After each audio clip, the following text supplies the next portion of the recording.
آله وأصحابه ومن تبعهم بإحسان إلى يوم الدين. أما بعد فأعوذ بالله من الشيطان الرجيم. بسم الله الرحمن الرحيم. واستعينوا بالصبر والصلاة وإنها لكبيرة إلا على الخاشعين. عن أبي هريرة رضي الله تعالى عنه قال قال رسول الله صلى الله عليه وسلم: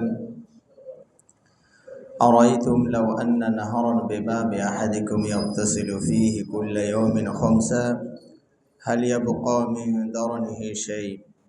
قالوا لا يبقى من درنه شيء. قال فذلك مثل الصلوات الخمس يمحو الله بهن الخطايا. متفق عليه.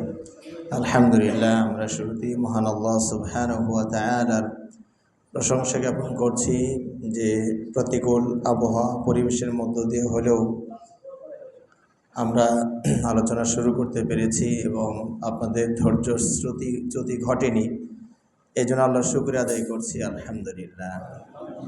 সালাত এবং সালাম শান্তির ধারা বর্ষিত হোক আমাদের প্রিয় নবী মুহাম্মদুর রাসূলুল্লাহ সাল্লাল্লাহু আলাইহি ওয়াসাল্লামের প্রতি।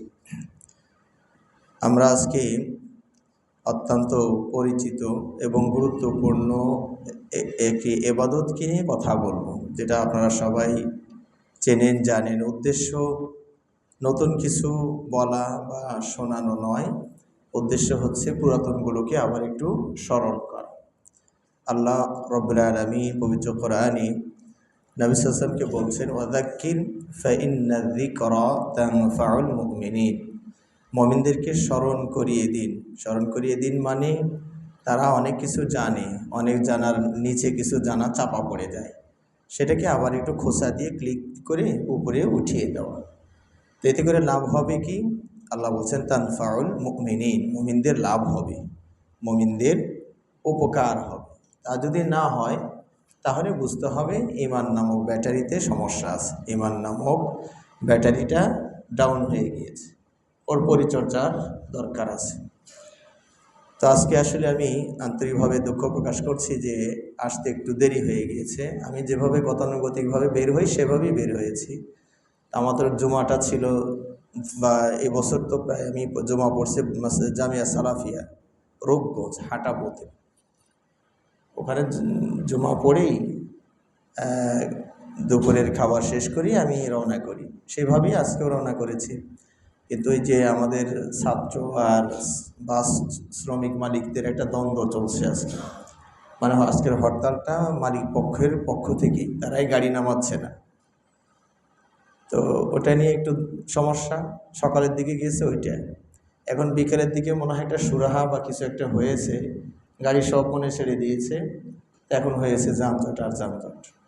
হ্যাঁ, আপনার কুড়ির থেকে নিয়ে এ পর্যন্ত হালকা হালকা করে গতিতে আসছে। তো যা হোক, তারপর আল্লাহ নিয়ে আসছেন, আলহামদুলিল্লাহ। তো আমরা যে ইবাদতটি নিয়ে কথা বলতে চাচ্ছি, আমি আগেই বলেছি এটা নতুন কোনো ইবাদত নয়, পরিচিত। সেটি হচ্ছে সালাতের গুরুত্ব। সালাতের গুরুত্ব, সালাতের গুরুত্ব কত বেশি আপনি যদি সালাত সংশ্লিষ্ট বিষয়গুলোর দিকে তাকান তাহলেও বুঝতে পারবেন। অর্থাৎ মূল যে সালাত, সেটার তো ফজিলত মর্যাদা লাভের কথা আছেই। সালাত সংশ্লিষ্ট যে বিষয়গুলো, সেগুলো আল্লাহ রাব্বুল আলামিন কি পরিমাণ মর্যাদা এবং সম্মান দিয়েছেন, তাহলে আমরা বুঝতে পারবো যে মূল ইবাদতটার কদর কত বেশি। দেখুন, আমরা যেখানে সালাত আদায় করি সেই জায়গাটার নাম কি? মসজিদ। আমরা মসজিদ বানিয়েছি কেন? সালাত এটার মূল টার্গেট। ঈমান আনার জন্য তার মসজিদ দরকার হয় না, ঈমান তো বাড়ি থেকেই হয়ে যায়। জামাতবদ্ধভাবে সালাত পড়ার জন্যই কিন্তু আমরা মসজিদ বানিয়েছি। তো সালাত এই ইবাদতটা কত দামি যে এই সালাত আদায় করার স্থানটা যদি কেউ একটা ঘর নির্মাণ করে দেয়, তার মর্যাদা কত বেশি। আল্লাহ নবী সাল্লাল্লাহু আলাইহি ওয়াসাল্লাম বলছেন, মান বানা লিল্লাহি মাসজিদান বানাল্লাহু লাহু বাইতান ফিল জান্নাহ। যে ব্যক্তি আল্লাহর জন্য একটা ঘর মসজিদ নির্মাণ করবে, আল্লাহ তার জন্য জান্নাতে ঘর নির্মাণ করবেন। সুবহানাল্লাহ। এখনো কিন্তু সলাৎ পড়েননি, সলাতের প্রস্তুতি চলছে, সেই প্রস্তুতিতেই উনি জান্নাত চলে গিয়েছেন। তাহলে সলাতের দাম আরো কত বেশি। এরপরে দেখুন আল্লাহ নবী সাল্লাল্লাহু আলাইহি ওয়াসাল্লাম বলছেন, আহাব্বুল বিলাদি ইলাল্লাহি মাসাজিদুহা ওয়া আবগাদুল বিলাদি ইলাল্লাহি আসওয়াকুহা। আল্লাহর কাছে এই পৃথিবীতে যত ভূখণ্ড আছে, ক্ষেত খামার, খনিজ এলাকা, এরপরে ব্যাংক ব্যালেন্স, গরু ছাগল হাঁস মুরগি যে এলাকায় বসবাস করে যত ভূখণ্ড আছে, হীরামণি মুক্তাও যে এলাকায় আছে, খনিজ পদার্থ যেখানে আছে, এই সব এলাকার মধ্য হতে সবচেয়ে প্রিয় আল্লাহর কাছে পছন্দনীয় মহাব্বতের স্থান হলো কোনটি? তার মানে সলাৎ পড়ার স্থানটা। তাহলে সলাৎ পড়ার স্থানটাই যদি আল্লাহর কাছে এত প্রিয় হয়, তাহলে মূল সলাৎটা আল্লাহর কাছে কত প্রিয় হবে একটু চিন্তা করি আমরা দেখি। এরপরে বলছেন আল্লাহর কাছে সবচেয়ে ঘৃণিত ক্রোধভাজন স্থান হচ্ছে বাজার। কারণ এখানেই অনেক পাপের সমাহার থাকে। এখানে ওজনে কম আছে, এখানে মিথ্যা বলা আছে, এখানে আপনার ছলচাতুরি আছে, ধোঁকা আছে, প্রতারণা আছে, এরকম অনেক কিছু বাজারে থাকে। এই জন্য আল্লাহ রাব্বুল আলামিন বাজারটাকে অপছন্দ করেন। নিতান্ত প্রয়োজন না হলে না যাওয়ারই চেষ্টা করা, আর নিতান্ত প্রয়োজনে গেলেও কাজটা সেরেই তাড়াতাড়ি ওই নিকৃষ্ট জায়গা থেকে বের হওয়ার চেষ্টা করা। তো এখন কিন্তু আমাদের অবস্থা পুরোই উল্টো। আমরা মসজিদে এসে যত দ্রুত বের হওয়ার চেষ্টা করি, বাজারে গেলে তত দ্রুত আমরা বের হওয়ার চেষ্টা করি না। তো এখানে দেখুন যে সলাৎ কত প্রিয় হবে। সলাৎ আদায় করার স্থানটাই আল্লাহ রাব্বুল আলামিনের কাছে এই জগতে যত স্থান আছে তার মাঝে সবচেয়ে প্রিয় স্থান হচ্ছে এই মসজিদ। 3 নম্বর হচ্ছে আল্লাহ নবী সাল্লাল্লাহু আলাইহি ওয়াসাল্লাম বলেছেন, মান গাদা ইলাল মসজিদি আও রাহা আ'আদাল্লাহু লাহু নুজুলাহু কুল্লামা গাদা আও রাহা। এই সলাৎ পড়ার স্থানে আমি যদি আসা যাওয়া করি দিবানিশির যে কোনো মুহূর্তে যে কোনো সময়, তাহলে কি হবে? আল্লাহ রাব্বুল আলামিন আপনার জন্য ফাস্ট ফুডের ব্যবস্থা করছেন। সুবহানাল্লাহ। অর্থাৎ আল্লাহ বলছেন, যে ব্যক্তি সকাল সন্ধ্যার যে কোনো সময় অর্থাৎ দিবানিশির যে কোনো সময় আপনি যদি সলাৎ পড়ার স্থান মসজিদে আসা যাওয়া করেন, সলাৎ পড়েননি কিন্তু শুধু আসা যাওয়ার ফজিলত, এই আসা যাওয়া করেন, তাহলে আল্লাহ বলছেন, আল্লাহ নবী হাদিসে বলছেন, আ'আদাল্লাহু লাহু নুজুলাহু মিনাল জান্নাহ। আল্লাহ তার জন্য জান্নাতে ভিআইপি খাবারের প্রস্তুত প্যাকেট রেডি করছেন। আপনি যতবার আসবেন প্যাকেট একটা রেডি। শুধু দুঃখটা রয়ে গেল যে নগদ পেলাম না। শুধু যদি নগদ পেতাম, আজকে যদি এটা হয়তো এশার সালাত মাগরিবের সালাতের পরে আল্লাহর পক্ষ থেকে একটা ফাস্ট ফুড একটা প্যাকেট পাওয়া যাবে, তাহলে আমার মনে হয় আমার এত সহজে ঢোকা সম্ভব ছিল না মসজিদে। অনেক রিকোয়েস্ট করে ঢোকা লাগতো, তাই না? হ্যাঁ। তো এই জায়গায় দেখুন যে মূল ইবাদত তো পরের কথা, পারিপার্শ্বিক যেগুলো সংশ্লিষ্ট যেগুলো সেগুলির মূল্য কত বেশি। আল্লাহ নবী সাল্লাল্লাহু আলাইহি ওয়াসাল্লাম বলছেন, বাশশিরিল মাশাঈনা ফিয-যুলামি বিন-নূরি তাম্মি ইয়াওমাল কিয়ামা। অন্ধকারে পায়ে হেঁটে পদব্রজী যারা, পদাতিক যারা মসজিদে আসা যাওয়া করেন, তাদেরকে তাদের জন্য লাইটিংয়ের ব্যবস্থা হয়ে গেল, তাদের জন্য পরিপূর্ণ আলোর শুভ সংবাদ দিয়ে দিন। সুবহানাল্লাহ। এটা হচ্ছে যেমন ধরুন এশার সালাত, মাগরিবের সালাত, এশার সালাত, ফজরের সালাত, এই সালাতগুলো কিন্তু একটু অন্ধকার থাকে। আপনি যদি সেই সময় কৃত্রিম আলো দিয়েও এসে যান, অন্ধকার হয়নি, কৃত্রিম আলো লাইটিংয়ের ব্যবস্থা আছে, অথবা হাতে একটা টর্চ লাইট নিয়ে যদি বের হন, তবুও আপনি মর্যাদা পাবেন, কারণ সময়টা অন্ধকারের সময়। কিন্তু সেটা যেন আপনি ক্ষতিগ্রস্ত না হন, এই জন্য লাইটিংয়ের ব্যবস্থা আপনি করেছেন। ওই সময় যদি আপনি আসেন, তাহলে আপনার জন্য লাইটের ব্যবস্থা হয়ে গেল। কিয়ামতের দিন যখন আপনি অন্ধকারে পড়ে যাবেন, টর্চ লাইট জ্বলে উঠবে। পুলসিরাতে যখন পার হবেন, পুলসিরাত তো আপনারা জানেন এটা পুরো অন্ধকারাচ্ছন্ন একটি এলাকা, তমসাচ্ছন্ন, অন্ধকারাচ্ছন্ন, বিদঘুটে, কিচ্ছু দেখা যাবে না। ব্রিজ তো আপনার চুলের চেয়েও চিকন, ধারালো তলোয়ার চেয়েও বেশি ধারালো, এবং যে রাস্তা দিয়ে বেয়ে ওই ব্রিজে উঠবেন সেটা হলো পিচ্ছিল আর পিচ্ছিল। এক জায়গায় পা দিবেন সরকে যাবে আর এক জায়গায়, সে পিচ্ছিল। এরপরও পা ওর আশপাশ দিয়ে কাঁটাওয়ালা বড় আংটা রয়েছে। কেউ যদি তারপরও 2 পাও যেতে চেষ্টা করে, ওই আংটা তাকে খপ করে ধরে টেনে নিচে নামিয়ে দিবে। তুই যাস মানে আমি তোরে চিনি না, হ্যাঁ, যেতে দিবে না আপনাকে, ওখানে নামিয়ে দিবে অপরাধীদেরকে। তাহলে সেই বিদঘুটে পরিস্থিতিতে আপনার আমার আলোর প্রয়োজন আছে না নেই? সে আলো হবে কোথায়, কখন তৈরি হবে, কিভাবে তৈরি হবে, কোন প্রযুক্তি ব্যবহার করবেন?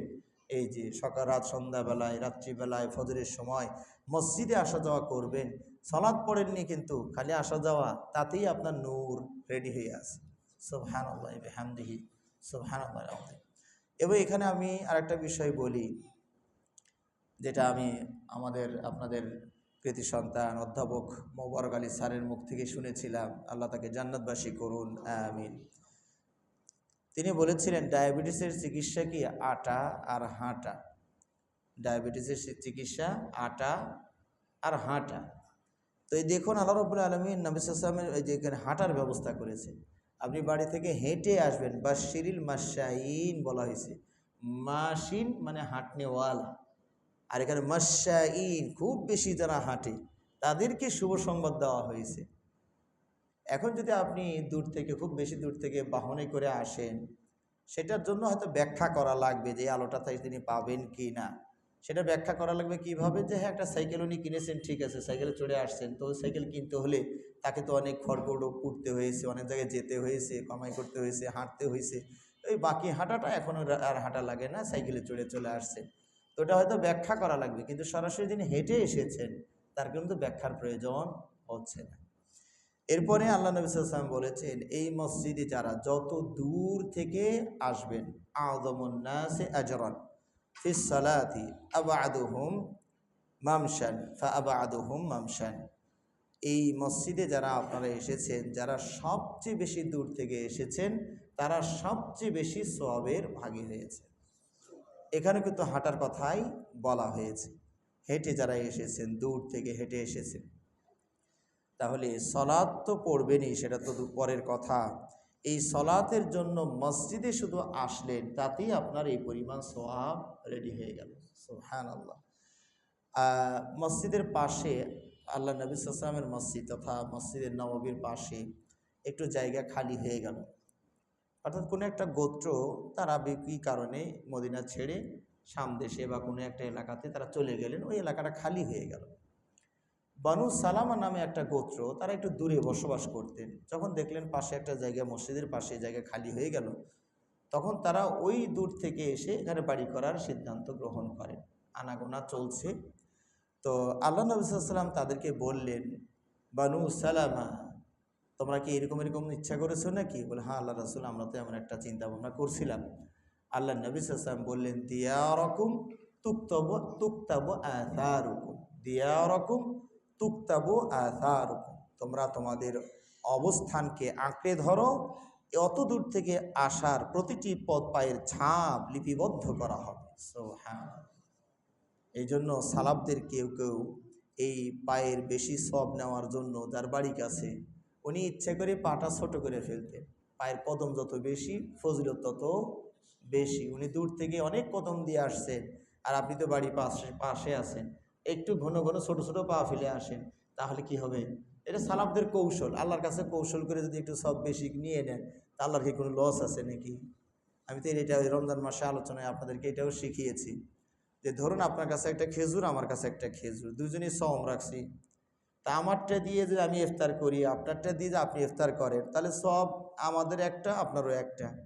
কিন্তু যদি বিনিময় করি, যে আপনারটা দিয়ে আমি ইফতার করি আর আপনারটা দেন, আমি একটু খাই, হোক না আমার একটু দুর্বল খেজুরি খান আজকে, সমস্যা কি?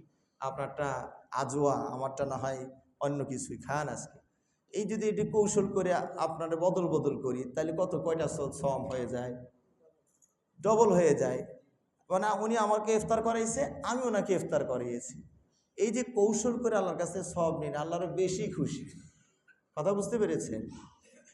তো এখানে আমরা ওইটাই বলছি, যাদের বাড়ি কাছে তারাও যদি একটু কৌশল করে ঘন ঘন ছোট ছোট পা ফেলে আসি, তাহলে তারাও ইনশাআল্লাহ সেই সওয়াবের ভাগী হবে। আমরা আলোচনা করছিলাম সালাত সম্পর্কে, সেই সালাতের আলোচনা শুরু হয়নি, পারিপার্শ্বিক আনুষঙ্গিক বিষয়গুলোরই ফজিলত মর্যাদা কত বেশি। এরপর আল্লাহ নবী সাল্লাল্লাহু আলাইহি ওয়াসাল্লাম বলেছেন, যে ব্যক্তি বাড়ি থেকে ভালো করে উজু করে, সুন্দর করে উজু করে, শুধু মসজিদের উদ্দেশ্যে, সালাতের উদ্দেশ্যেই বাড়ি থেকে বের হলেন, তাহলে ওই শর্তগুলো খেয়াল করুন। 1 নম্বর শর্ত, উজুটা কোথায় করবেন? আমরা এখন বেশিরভাগই বলি মসজিদে ভালো ব্যবস্থা আছে, ওখানে যাই করেন, সমস্যা নাই। কিন্তু উত্তম হলো কোথায়? আপনি পবিত্র হয়ে ওই যে রাস্তাটুকু আসলেন, এইটুকু উজু করেই আসেন, কারণ লাভ আছে। বাড়ি থেকে উজু করে আসলেন, উজুটা আবার সুন্দর করে করবেন, লামসাম করে করিয়েন না। পানিটা সব জায়গায় ভালোভাবে পৌঁছানোর চেষ্টা করুন, ধীর স্থিরভাবে উজুটা করুন। উজু করলেন, উজুটাকে সুন্দর করলেন, বের হলেন, লক্ষ্য শুধু সালাত। হ্যাঁ, আপনার এখানে একটা দরকারি আসবেন, ইমাম সাহেবের সাথে একটা মাসলা জানাও দরকার, ওই জন্য আসছেন। তো নিয়তটা করেন কি না, সালাতের জন্যই যাচ্ছি, ইমাম সাহেব তো ওখানে আসেই, ওই পরে ওনার সাথে কথাও একটু বলবেনই। হ্যাঁ, তো এরকম নিয়তটা হলো সালাতের জন্য, অন্য কোনো উদ্দেশ্য যেন এখানে না থাকে, সালাতের জন্যই আসলেন। তাহলে আল্লাহ নবী সাল্লাল্লাহু আলাইহি ওয়াসাল্লাম বলছেন, লাম ইয়াখতু খুতওয়া ইল্লা রুফিআত লাহু দারাজা ওয়া হুত্তাত আনহু খাতিয়া। আপনার প্রতিটি পা উত্তোলনে আপনার আখিরাতে প্রমোশন হয়েছে, একটা পদমর্যাদা বৃদ্ধি পেয়েছে, আমি টের পাইনি। অনেক সময় যারা ভালো অফিসার দেখবেন, তাদের ঊর্ধ্বতন অফিসাররা চিন্তা করে দেখে যে না, এই লোকটা প্রমোশন দেওয়া দরকার, হে চাইও নাই, আবেদনও করে নাই, হঠাৎ করে প্রমোশনের কাগজ তার হাতে এসেছে যে আপনাকে স্যার একটা চিঠি দিছে। হ্যাঁ, সুবহানাল্লাহ, চাইলাম না, পাইলে তার আগে পেয়ে গেলাম, খুশি, পদমর্যাদা। আগের একটা জায়গাকে 13 নম্বর র্যাঙ্কে ছিলেন, এখন 10 নম্বরে আসছেন, কয়েকদিন পরে 8-এ আসবে, 5-এ আসবে, রিটায়ার হতে না হতে 2-এ এসে যাবে। হ্যাঁ, তাহলে এই যে প্রমোশন হলে কিন্তু সবারই ভালো লাগে, বেতন বেড়ে যায়, কাজ কমে যায়। প্রমোশন মানে কি? বেতন বাড়ে, সুবিধা বাড়ে, কাজ কমে।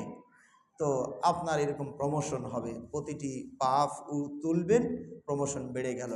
আর প্রতিটি পা নামাবেন, আপনার পায়ের চাপ আর মাটির চাপ, দুই চাপে পড়ে পাপ খালি ভুরভুর করে বের হয়ে যাবে চাপের ঠেলায়। হ্যাঁ, পাপ বের হয়ে যাবে, পাপ আপনার শরীর থেকে ঝরে পড়ে যাবে চাপ। তাহলে আমরা এখনও সলাৎ পড়িনি, দেখুন সলাতের জন্য শুধু প্রস্তুতি চলছে, তাতেই আমরা এত লাভবান হয়ে যাচ্ছি। আল্লাহ নবী সাল্লাল্লাহু আলাইহি ওয়াসাল্লাম বলেছেন, ওই যে 7 শ্রেণীর মানুষকে যে আল্লাহ আরশের ছায়া স্থান দান করবেন, এটা তো আপনাদের জানা। আরশের ছায়া তো সেদিন, আরশটা সেদিন, হাশরের ময়দানটা কেমন হবে আল্লাহ নবী সাল্লাল্লাহু আলাইহি ওয়াসাল্লাম উদাহরণ দিয়ে বলেছেন, আমরা যে রুটি বানাই বেলানি দিয়ে, আর নিচে একটা কাঠ দিই, উপরে একটা কাঠ দিই, দুই কাঠের চাপে উঁচু নিচু রুটিতে যা থাকে সব কিন্তু প্লেন হয়ে যায়, সমান হয়ে যায়। হাশরের ময়দানটা হবে ওইরকম বেলানি দিয়ে যেন প্লেন করা রুটির মতো, একদম প্লেন, উঁচু নিচু নাই। উঁচু নিচু যদি নাই থাকবে, তাহলে আপনি ওখানে ছায়া পাবেন কোথায়?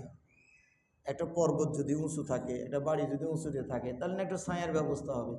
তো সেখানে গাছ গাছালি, উঁচু নিচু, পাহাড় পর্বত, নদী নালা কিচ্ছু থাকবে না, একদম রুটির মতো প্লেন করা। তার মানে এখানে কোনো ছায়ার ব্যবস্থা নাই, একটাই শুধু ছায়া পাবে, সেটা হলো আল্লাহর আরশের ছায়া। হ্যাঁ, তো সেই দিন 7 শ্রেণীর মানুষকে আল্লাহ সেই ছায়া স্থান দান করবেন। আর ওই ছায়াটা আমাদের কত দরকার চিন্তা করে দেখুন।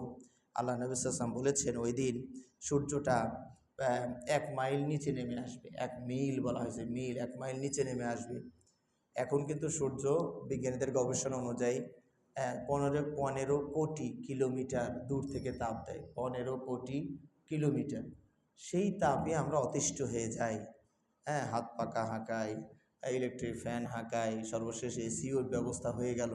ওই গরম থেকে বাঁচার জন্য এত আয়োজন আমরা করেছি। কিন্তু যেদিন 1 মাইল নিচে নেমে আসবে, এটার ব্যাখ্যা কিন্তু আর একটাও আছে। সেটা হলো সরমা দানির ভিতরে যে আপনারা যে সরমা, চোখে সরমা লাগান না, এখন তো এটা উঠেই গেছে এই সুন্নতটা। সরমা দানির ভিতরে যে একটা শলাকা থাকে, কাষ্ঠ থাকে, ওইটা ভরিয়ে চোখে সরমা দেন। তো দেখা যায় 1 ইঞ্চির মতো লম্বা, হাফ ইঞ্চি থাকে বোতলের ভিতরে আর হাফ ইঞ্চি থাকে বাইরে, এই 1 ইঞ্চি। তো 1 ইঞ্চি উপরে যদি সূর্যটা নেমে আসে, মিলের ব্যাখ্যা দুটাই আছে। তো এটা হোক বা 1 মাইল দূরে হোক, অবস্থা কিন্তু খুবই বেগতিক। যেটা 15 কোটি কিলোমিটার থেকে তাপ দিচ্ছে, সেটা দিবে হচ্ছে 1 ইঞ্চির উপর থেকে।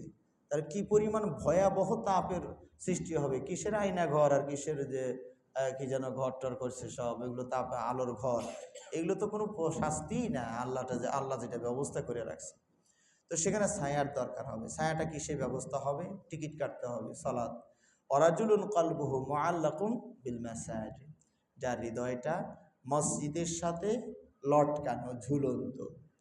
এর মানে কি হৃদয়টা ফেড়ে ওই যে ফ্যানের মতো কলপটাকে ওখানে ঝুলিয়ে দিয়ে বাড়ি যাবেন? এটা বলা হয়নি। বলা হয়েছে আপনি যেখানেই থাকুন, আপনার হৃদয়টা যেন টানে মসজিদে, যেন মনে হয় যেন রশিদে কি যেন টানতেছে। এই সালাতের সময় হয়েছে নাকি, এসার সময় হয়েছে নাকি, মাগরিবের সময় হয়েছে নাকি, ওর মন শুধু এদিকে টানে। যত কাজেই ব্যস্ত থাক, হঠাৎ করে কেন ধাক্কা মারে, এই সালাতের সময় হলো না কি, না আরও আধা ঘন্টা আছে দেখা যায়। এই যে টানটা, এটা যদি কারো থাকে, তাহলে সে তার জন্য আল্লাহ আরও সে ছায়ায় স্থান দিয়ে দিবে। সলাৎ কিন্তু পড়েননি, শুধু সলাৎ পড়ার স্থানের সাথে আসা যাওয়ার একটা মনোভাব তৈরি হয়েছে, তাতেই কিন্তু আপনি আরশের ছায়ায় স্থান পেয়ে গেলেন। তাহলে সলাৎ পড়লে আপনার কি মর্যাদার হবে, চিন্তা করে দেখুন। সুবহানাল্লাহি ওয়া বিহামদিহি সুবহানাল্লাহিল আযীম। এরপরে দেখুন, এই যে আপনারা এখন এখানে বসে আছেন, সলাতের জন্য অপেক্ষা করছেন, এশার সলাত আলোচনাও শোনা হচ্ছে, এশার সলাতের জন্য অপেক্ষাও হচ্ছে। কত সুযোগ সুবিধা আল্লাহ করে দিয়েছেন সওয়াব কামাই করার।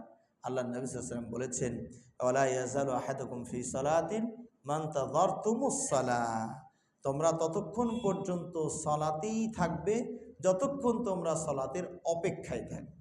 সুবহানাল্লাহ। ধরুন আপনি মাগরিব থেকে এশা পর্যন্ত প্রায় 1.5-2 ঘন্টা মসজিদে থাকবেন। এই 1.5-2 ঘন্টা যদি আপনি পুরো সলাতে থাকতেন, কতগুলো রুকু হইতো, কতগুলো সাজদা হতো, কত তেলাওয়াত হইতো, কত তাসবিহ হতো, কত কিছু এখানে ছিল। আপনি যদি একদম সাইলেন্ট করে মুখ বন্ধ করে খালি বসেও থাকেন, অন্যান্য মুখ বললে সুবহানাল্লাহ আলহামদুলিল্লাহ বলে তো ওটার সব তো আলাদা আছেই। আপনি শুধু যদি সলাতের অপেক্ষায় এখানে 10টা মিনিট, 15টা মিনিট, আধা ঘন্টা, 20 মিনিট, 1 ঘন্টা বসে থাকেন, অপেক্ষায় করেন, তাহলে সলাৎ পড়া, সলাৎ রত থাকতে আপনার যে সব লেখা হতো, আপনি শুধু অপেক্ষায় আছেন, ওই পরিমাণ সওয়াব আপনার লেখা। সুবহানাল্লাহ। তাহলে এখনও সলাৎ পড়েনি নেই, সলাতের জন্য অপেক্ষা, সেটাও সলাতের মাঝে গণ্য হয়ে গেল। এই যে আমি মাঝে মাঝে বলি, আপনারা যারা বই পড়ছেন, কোরআন পড়ছেন, হ্যাঁ ঠিক আছে, বাড়িতে পড়লেও হবে, কিন্তু যদি মসজিদে এসে পড়েন, নিয়ত হলেও যে সলাৎ পর্যন্ত, সলাতের জন্য আসছি, সলাৎ পড়ে যাবনি, তাহলে এই যে সময়টুকু অপেক্ষা করলেন আপনার কোরআন তেলাওয়াতের জন্য, ওইটা সব তো পেতেই আছেন। দিনই জ্ঞান অর্জন করার জন্য যে সব, ওটা তো পেতেই আছেন। মাঝখান থেকে সলাৎ পড়ার যে সব, সেটাও আপনার আমার হয়ে গেল। কিন্তু আমাদের অবস্থা খুব করুণ। আমরা কিন্তু এই মসজিদে আসতে খুব একটা আগ্রহী না। এত সুন্দর এসির ব্যবস্থা, কত কিছু, তারপরেও এই হোস্টেলে, চাষটলে, বাজার ঘাটে, ওগুলো দিয়ে আমরা মহা ব্যস্ত। ওটাই আমাদের কাছে বেশি মজাদার হয়ে গেছে। আল্লাহ নবী সাল্লাল্লাহু আলাইহি ওয়াসাল্লাম বলছেন, এই যে আপনারা সালাতের অপেক্ষায় যারা থাকবেন, তাদের জন্য নিষ্পাপ ফেরেশতারা মুখে দোয়ার খই ফুটবে।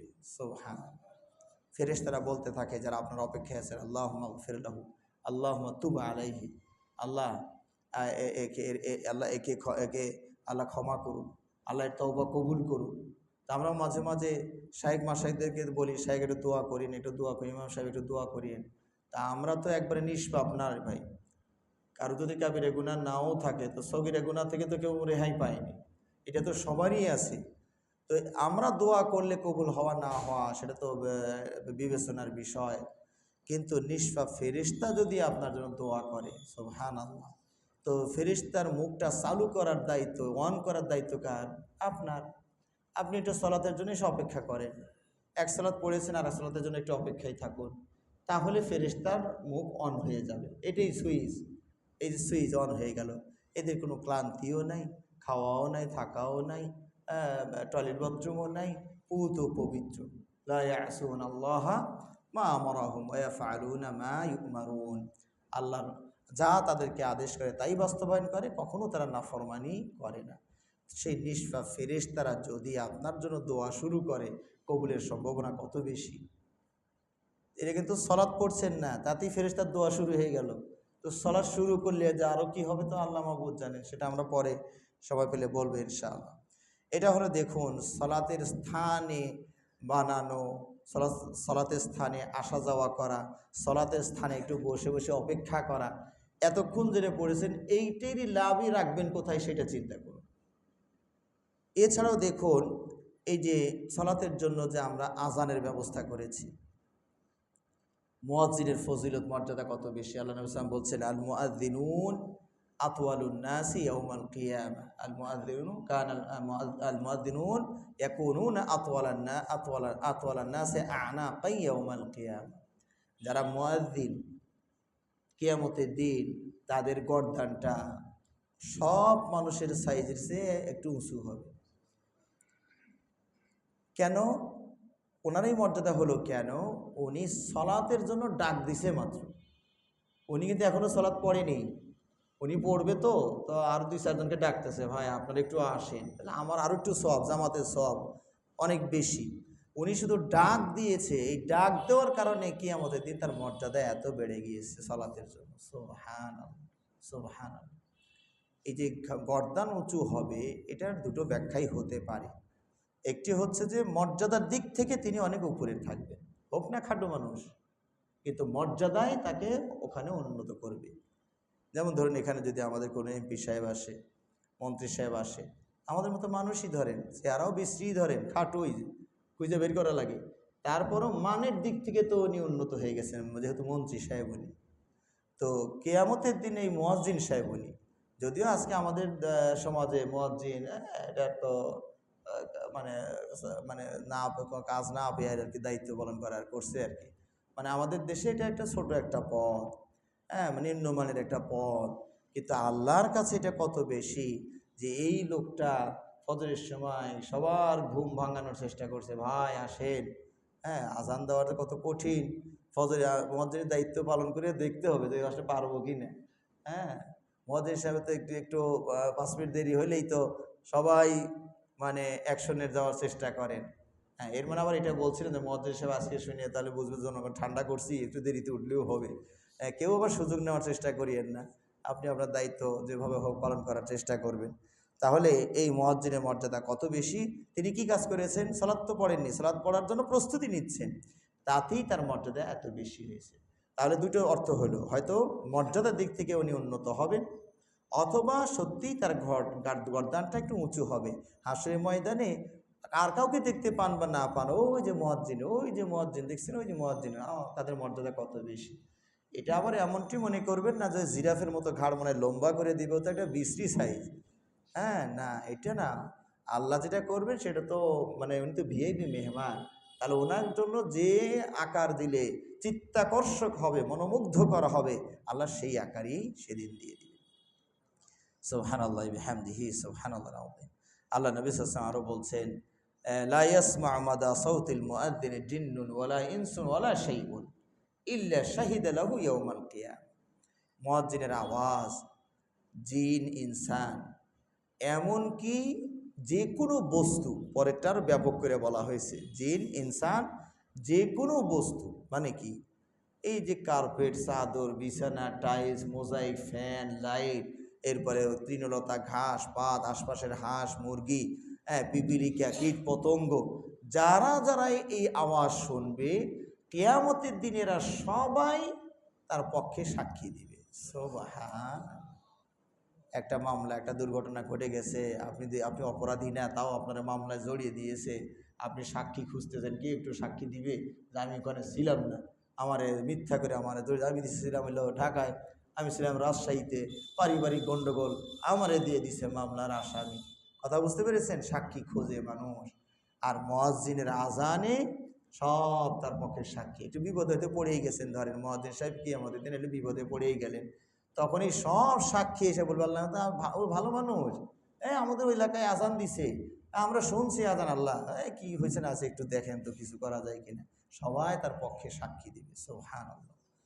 আচ্ছা, এখন তো সবাই তো আমরা মুয়াজ্জিন হতে পারবো না, এই জন্য আল্লাহ নবী সাল্লাল্লাহু আলাইহি ওয়াসাল্লাম বলছেন, এই আজান দেওয়া আর যে প্রথম কাতারে সালাত পড়া, এই দুইটার যে ফজিলত আর মর্যাদার লাভ যে কত বেশি, তা যদি জনগণের কাছে ফাঁস হয়ে যেত আর জনগণ যদি উপলব্ধি করতে পারত, তাহলে লটারির মাধ্যমে স্থান নির্ধারণ করা লাগতো। লটারির মাধ্যমে কে আজান দিবে ওটা নির্ধারণ করা লাগতো। সবাই আজান দেওয়ার জন্য রেডি হয়ে আসতো। তার ভিড়াভিড়ি ঠেলাঠেলি, আচ্ছা ঠিক আছে লটারি করি, যার নাম উঠবে সে আজান দিবে। বুঝতে পেরেছেন? তো এখন আজান তো ওরা সবাই দিবে না, দিবে তো একজনই, উনি হজরত নিয়ে গেলেন আমাদের। তাহলে আমরা আর জনগণ কি সবটা কেমনে কামাই করি? দেখুন আল্লাহ নবী সাল্লাল্লাহু আলাইহি ওয়াসাল্লাম কি বলছেন। আল্লাহ নবী সাল্লাল্লাহু আলাইহি ওয়াসাল্লাম বলছেন, মুয়াজ্জিন যখন বলে আল্লাহু আকবার আল্লাহু আকবার, তুমিও তখন বলো আল্লাহু আকবার আল্লাহু আকবার।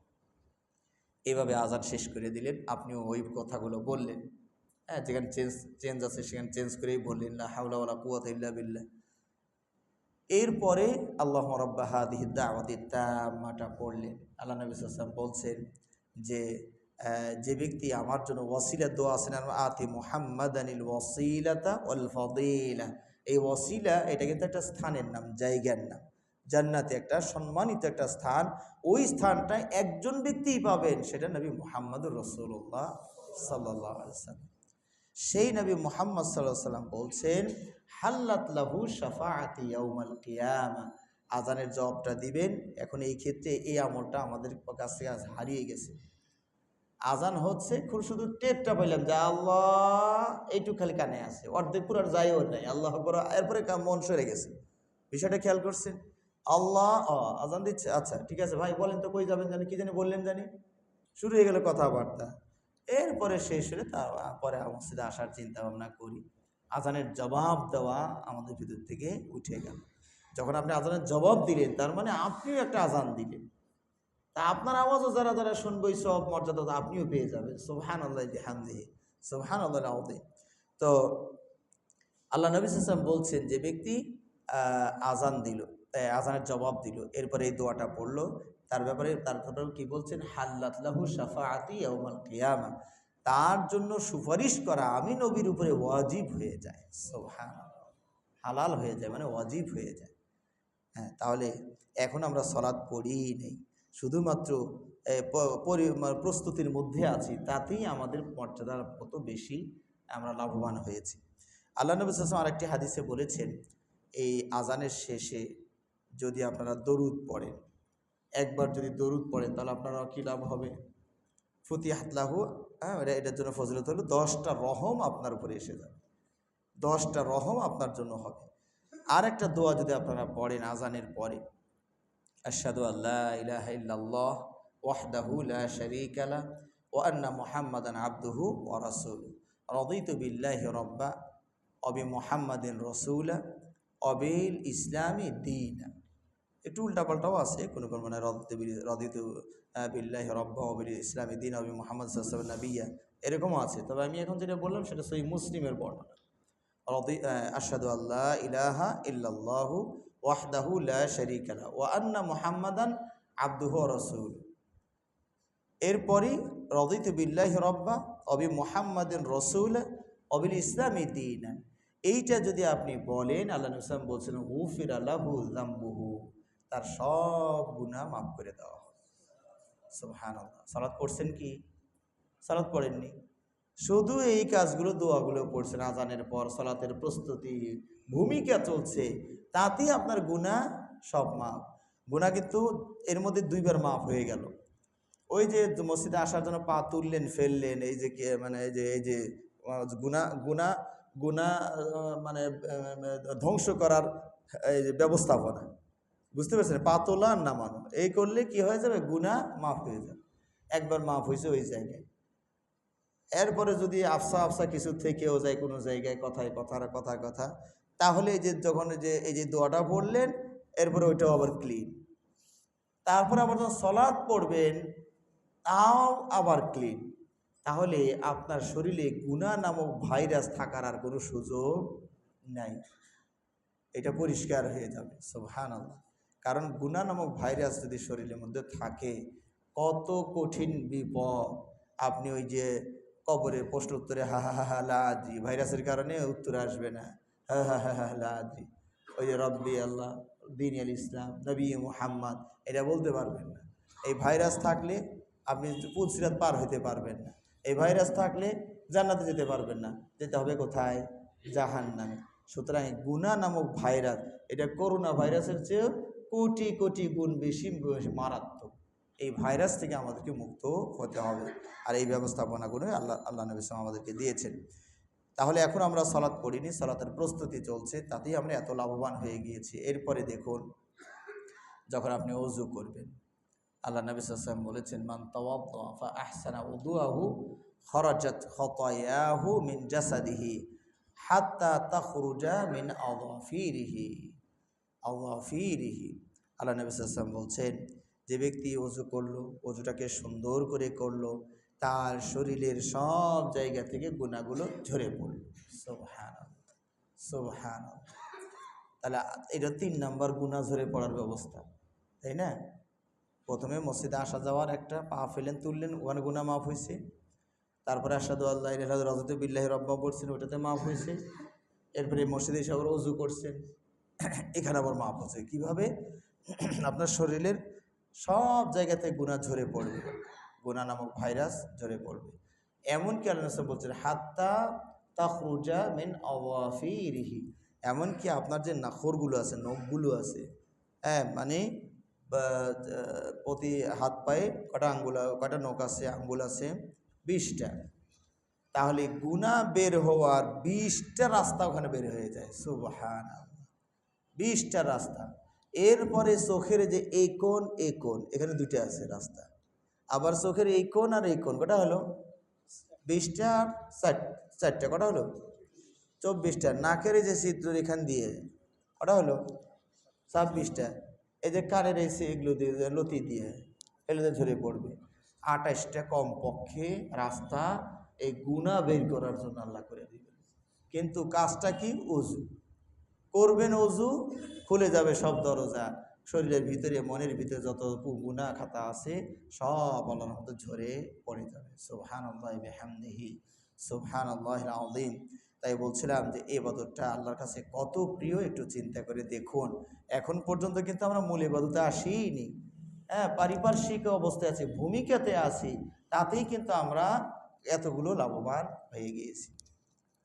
এবার যখন সালাত পড়বেন, আল্লাহ নবী সাল্লাল্লাহু আলাইহি ওয়াসাল্লাম বলেছেন, as-salawatul khamsu wal jumu'atu ila al-jumu'ah wa ramadan ila ramadan mukaffiratun lima bainahunna idha ijtunibatil kaba'ir। এক সালাত হতে আর এক সালাত, এক জুমা হতে আর এক জুমা, এক রমাদান হতে আর এক রমাদান, এই দুইয়ের মাঝে যত গুনাহ আছে সব গুনাহ ভ্যানিশ হয়ে যাবে। সুবহানাল্লাহ। এই যে মাগরিব পড়েছেন, কিছু গুনাহ হয়ে যাবে এশার মধ্যে, ছোট হোক আর বড় হোক হয়ে যাবে। এশা পড়বেন, আবার মাপ, আবার এশার পরে আবার গুনাহ কিছু হয়ে গেলে ফজর পড়লে আবার মাপ। আল্লাহ নবী সাল্লাল্লাহু আলাইহি ওয়াসাল্লাম এখানে অবশ্যই একটা শর্ত দিয়েছেন, ইজাজতুনিবাতিল কাবাইর, যদি কাবিরা গুনাহ থেকে বেঁচে থাকা হয় তাহলে এই সুযোগটা পাওয়া যাবে। কিন্তু আর একটা হাদিস, যেটা আমি আমার আলোচনার খুতবার শুরুতে বলেছি, আল্লাহ নবী সাল্লাল্লাহু আলাইহি ওয়াসাল্লাম বলেছেন, আরাইতুম লাউ আন্না নাহরান বিবাবি আহাদিকুম ইয়াগতাসিলু ফীহি কুল্লা ইয়াউমিন খামসা হাল ইয়াবকা মিন দারানিহি শাই। আল্লাহ নবী সাল্লাল্লাহু আলাইহি ওয়াসাল্লাম সাহাবাদেরকে বললেন, আচ্ছা বলো তো, তোমাদের বাড়ির পাশ দিয়ে যদি একটা স্রোতমান নদী বয়ে যায়, আর সেই নদীতে যদি দৈনিক তুমি 5 বার গোসল করো, তাহলে তোমার শরীরে কি কোনো ময়লা থাকতে পারে? সাহাবারা বললেন, লা ইয়া রাসূলুল্লাহ। আল্লাহ নবী সাল্লাল্লাহু আলাইহি ওয়াসাল্লাম বলেন, ফাযালিকা মাসালুস সালাওয়াতিল খামস ইয়ামহুল্লাহু বিহিন্নাল খাতায়া। এটাই হলো উপমা, উদাহরণ, দৃষ্টান্ত, যে সালাতের মাধ্যমে আল্লাহ গুনাহ খাতাগুলো পরিষ্কার করে দেন। দেখুন, আল্লাহ নবী সাল্লাল্লাহু আলাইহি ওয়াসাল্লাম অদৃশ্যকে বোঝালেন কার সাথে? দৃশ্যমান বস্তুর সাথে। এটা নবী সাল্লাল্লাহু আলাইহি ওয়াসাল্লাম মাঝে মাঝে উদাহরণগুলো দিতেন। আল্লাহ নবী সাল্লাল্লাহু আলাইহি ওয়াসাল্লাম বলতেন, আল মুসলিমু লিল মুসলিমি কাল বুনিয়ান ইয়াশুদ্দু বা'দুহু বা'দা।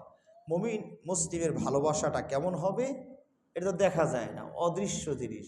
আপনি আমাকে কেমন ভালোবাসেন, আমার কেমন ভালোবাসা আপনার উচিত, এটা তো অদৃশ্য একটা জিনিস, দেখা যায় না।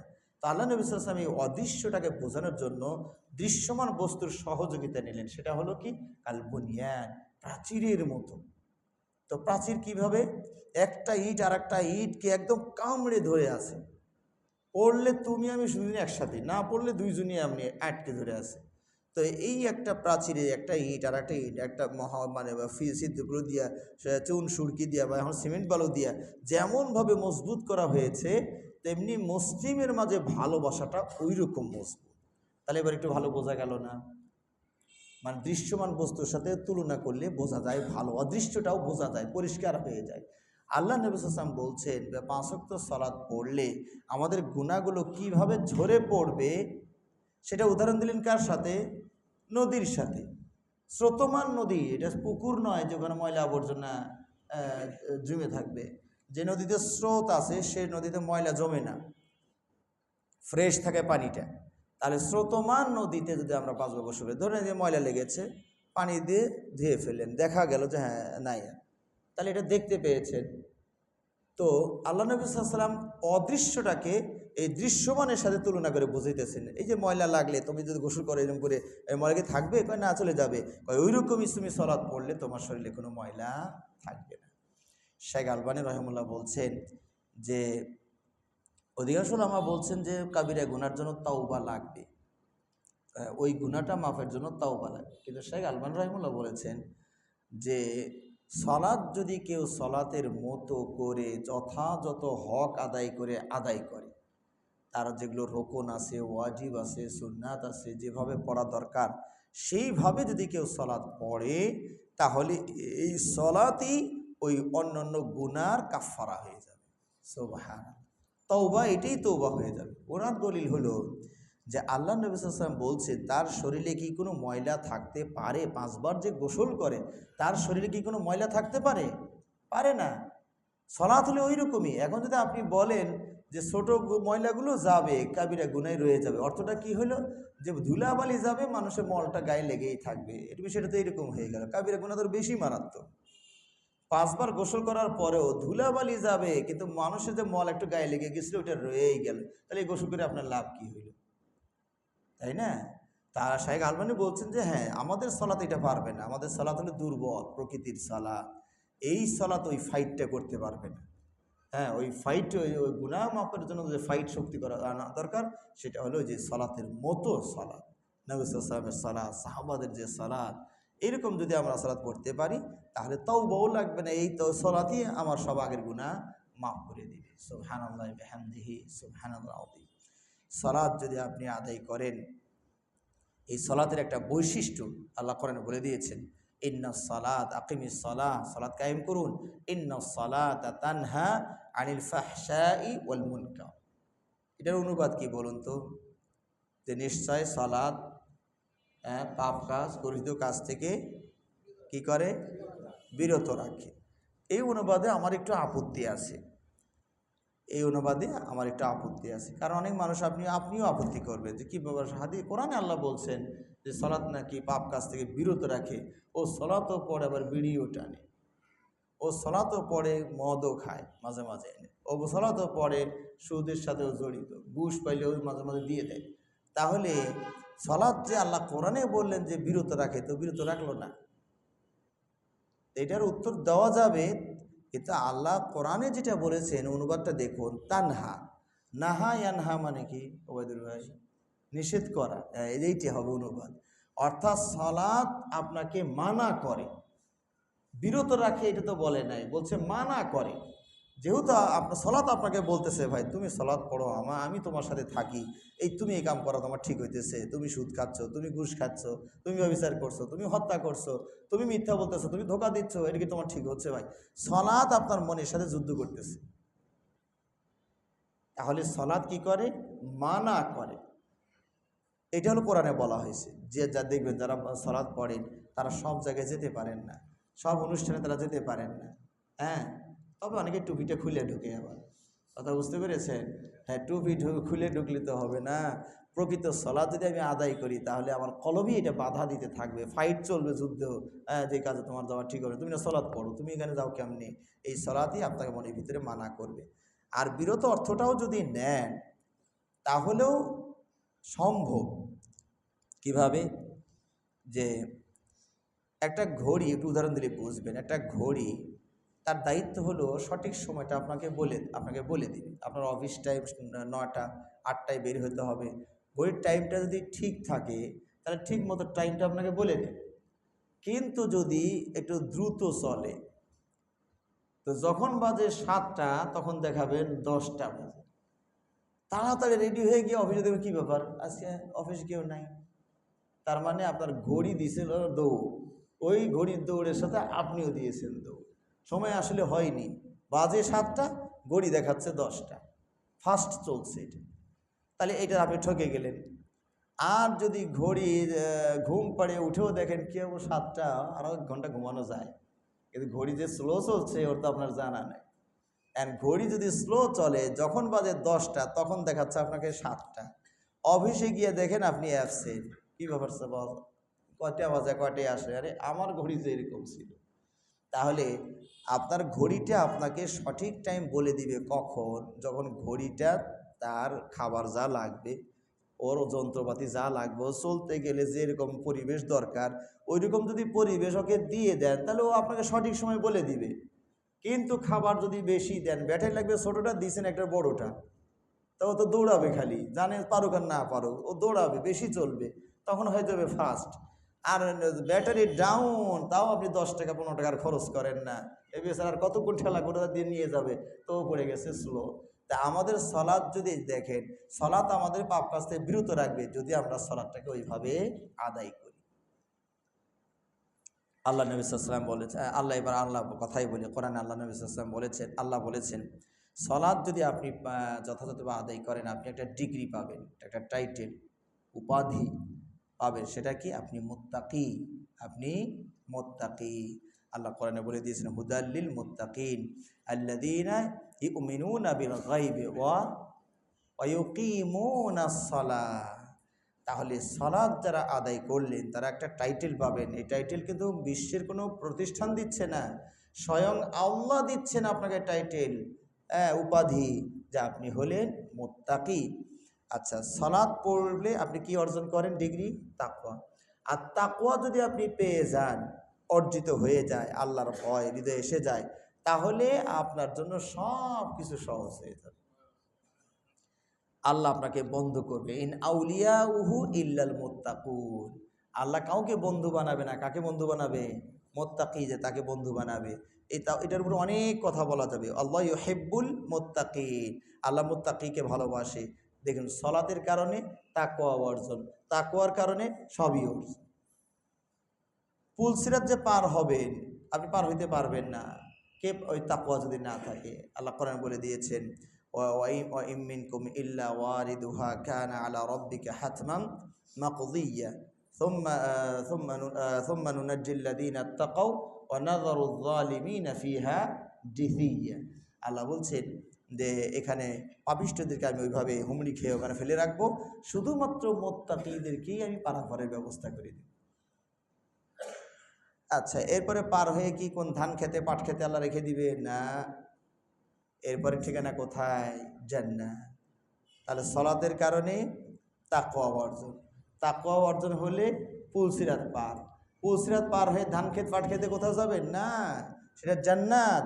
ইন্নালিল মুত্তাকিনা মাফাজা হাদাইকা ওয়া আ'নাবা। মুত্তাকিদের জন্য এগুলো বানানো হয়েছে, জান্নাত, সুখময় উদ্যান, কত কিছু। ওয়াইদ্দাত লিল মুত্তাকিন, জান্নাতটা বানানোই হয়েছে কাদের জন্য, মুত্তাকিদের জন্য। তাহলে আপনি যদি সালাত পড়েন তাহলে একটা ডিগ্রি লাভ করবেন, সেটার নাম হলো তাকওয়া। 2 নম্বর ডিগ্রি হলো আল্লাহ ভীরুতা, আপনি আল্লাহ ভীরু। আল্লাহ কোরআনে বলে দিয়েছেন ওয়াস্তাঈনু বিস-সাবরি ওয়াস-সালাহ ওয়া ইন্নাহা লাকাবীরাতুন ইল্লা আলাল খাশিঈন।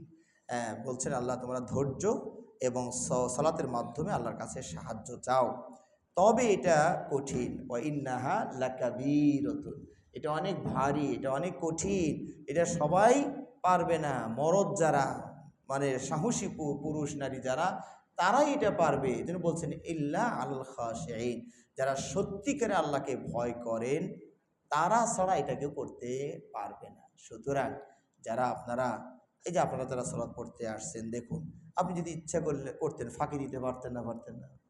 কথার কথা, আপনার যুবক ভাই যারা আসছেন, হয়তোবা অনেকের বাবা মা বলেও নেই আপনাদেরকে যে এই মসজিদে যা, আপনি নিজের ইচ্ছে আসছেন। অথবা ধরুন বাবা মা চাপই দিয়েছে যে না মসজিদে যাবি, নাহলে কাছে ভাত পাবি না, খাবার পাবি না, এটা সেটা বকাঝকা দিয়েছে। আপনি মসজিদের টুপিটা নিয়ে বের হলেন ঠিকই, আপনি মসজিদে আসলেন না, পারতেন কি না, পারতেন। কিন্তু আপনি যে এসেছেন, এটাই হলো আর একটা ডিগ্রি, যে আপনার ভিতরে কার ভয় আছে? আল্লাহর ভয়। বাবা মার ভয় থেকে বাঁচার জন্য মসজিদ বাড়ি থেকে বের হলেই বাবা মা বুঝতো যে আমার ছেলে মসজিদে গেছে, ওখান থেকে বাঁচা যেত।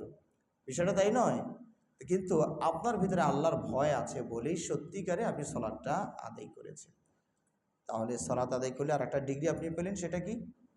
আল্লাহ ভীরু। আপনি আল্লাহ ভীরু। 3 নাম্বার আর একটা ডিগ্রি পাবেন। আল্লাহ কোরআনে বলে দিচ্ছেন সূরা আনফালে, ইন্নামাল মুমিনুনা আল্লাযীনা ইযা যুকিরাল্লাহু ওয়াজিলাত কুলুবুহুম ওয়া ইযা তুলিয়াত আলাইহিম আয়াতুহু যাদাতহুম ঈমানা ওয়া আলা রাব্বিহিম ইয়াতাওয়াক্কালুন আল্লাযীনা ইউকিমুনাস সালাহ। 4 নাম্বার বৈশিষ্ট্য মুমিনের এখানে বলা হয়েছে কোনটা? যারা সালাত কায়েম করবে, যারা সালাত কায়েম করবে। তাহলে সালাত যারা কায়েম করেন তারা যে মুমিন, এই সূরাটা, এই আয়াতটার দলিল। তিনি আর একটা ডিগ্রি পেয়ে গেলেন যে তিনি আল্লাহর প্রতি বিশ্বাসী। তিনি আল্লাহর প্রতি বিশ্বাসী। আল্লাহর প্রতি বিশ্বাস না থাকলে এই কাজটা করা সম্ভব নয়। তাহলে আপনি সালাত পড়লে একদিক দিয়ে মুত্তাকি ডিগ্রি পাচ্ছেন, আর খাশিঈন আল্লাহর ভীরু ডিগ্রি পেলেন। 3 নাম্বার আপনি মুমিন এটা ডিগ্রি পেলেন। এরপরও আল্লাহ বলছেন কদ আফলাহাল মুমিনুন, সূরা মুমিনুনের প্রথম আয়াত। কদ আফলাহাল মুমিনুন, মুমিনরা সাকসেস, সফল। আল্লাযীনা হুম ফি সালাতিহিম খাশিউন, যারা সালাতে বিনয় নম্র, ভীত বিহ্বল। এখানে খাশিঈন শব্দটাই আছে। আল্লাযীনা হুম ফি সালাতিহিম খাশিউন, যারা ভীত মানে বিনয় এবং নম্র সালাত। এখানে দেখুন, সালাত যারা পড়বেন তারাই সফল। কিভাবে? আপনার দুনিয়া এবং আখেরাত সব দিক থেকে আপনি পড়াশোনায় সফল, আপনি চাকরিতে সফল, সব ক্ষেত্রে খাওয়া থাকা বসা সমাজে সব কিছু মিলে আপনি হবেন সফল। আর আখেরাতে যে সফল হবেন এটা তো আপনি নিশ্চিত। আল্লাহ সেটাই বলছেন কদ আফলাহাল মুমিনুন। আসলে এখানে আল্লাহ রাব্বুল আলামিন কিন্তু পাস্ট টেন্স ব্যবহার করেছেন। পাস্ট, যেটা ফিউচার টেন্সের হওয়া দরকার, সেটা আল্লাহ পাস্ট টেন্স দিয়ে ব্যক্ত করেছে। আসলে মুমিন তো সফল হবে কখন? যখন জান্নাতে পাটা রাখবে। জান্নাতে পা রাখার আগ পর্যন্ত কোনো সফলতা নেই, পুরা সফলতা নাই, যেটা চূড়ান্ত সফলতা যেটাকে বলা হয়। তাহলে জান্নাতে পা রাখলেন মানে আপনি পুরাপুরি সফল হলেন। তো সেটা কি সামনে না? কি বলেন? সামনে। আল্লাহ বলছেন কি তারা সফল হয়ে গেছে। তো হয়ে গেছে এটা তো পাস্ট টেন্স, অতীতকালের শব্দ, কিন্তু হবে তো তারা সামনে। এখানে কেন আল্লাহ পাস্ট টেন্স ব্যবহার করলেন? যে মুমিনরা যে সফল হবে এতে কোনো সন্দেহ নাই। যেটা ভবিষ্যৎ সেটাই যেন পাস্ট। যেমন ধরুন আপনি আমার কাছে কিছু টাকা পাবেন, তো আমি দিতে পারছি না, তো আপনি একটু পিড়াপিড়ি করছেন, সাহেব আমার খুব দরকার ছিল, আপনি কিন্তু বুঝতেছেন না বিষয়টা। না আপনি সাহেব দিয়ে কিছু কইতেও পারতেছি না, সাহেব আমার কিন্তু খুবই দরকার। কারণ আমিও জোরালোভাবেই বললাম যে আমি আগামীকাল আপনাকে নিশ্চিত দিয়ে দিব। তাও আপনি ছাড়ছেন না, জানতে আচ্ছা ভাই ধরে না পেয়েই গেছেন ভাই, কালকে যে আমি দিব এতে আর কোনো সন্দেহ নাই। এই যে আমি আপনাকে কি বললাম, আরে ভাই ধরেন আপনি পেয়েই গেছেন, আসলে পাবেন কালকে। কিন্তু আমার জোরালো বক্তব্য যে আমি দিবই যেহেতু আপনাকে, তা আপনি কালকে পাবেন মানে আজকে যেন পেয়েই গেছেন। এই যে আল্লাহ রাব্বুল আলামিন সেইভাবেই বলেছেন, যেটা কালকে পাবেন সেটা যেহেতু আল্লাহই দিতে চেয়েছেন, বাধা দেওয়ার কেউই নাই, তো ওটা পাবেন মানে ওটা পেয়েই গেছেন। সুবহানাল্লাহ, সুবহানাল্লাহ। এই সালাত যদি আমি আদায় করি তাহলে জান্নাতুল ফিরদাউসে আপনার আমার ঠাঁই হবে। এই সূরাতুল মুমিনুনের 9, 10, 11 নম্বর আয়াতটাই এখানে পড়বেন। আল্লাহ বলছেন ওয়াল্লাযীনা হুম আলা সালাওয়াতিহিম ইউহাফিজুন, যারা সালাতকে সংরক্ষণ করেন, উলাইকা হুমুল ওয়ারিসুন, তারা মালিক হবে কিসের? আল্লাযীনা ইয়ারিসুনাল ফিরদাউস, জান্নাতুল ফিরদাউসের মালিক হবে। হুম ফিহা খালিদুন, ওই মানে পদমর্যাদা কোনো দিনও আর বিচ্যুত হবে না। সুবহানাল্লাহ। পৃথিবীতে প্রধানমন্ত্রীও চিরদিন থাকে না, প্রেসিডেন্ট চিরদিন থাকে না। হ্যাঁ, কত পদের লোক আসলো আর গেল, ক্ষমতার কত অপব্যবহার করলো, এখন তারা মানবেতর জীবনযাপন করছে। কথা ঠিক কিনা?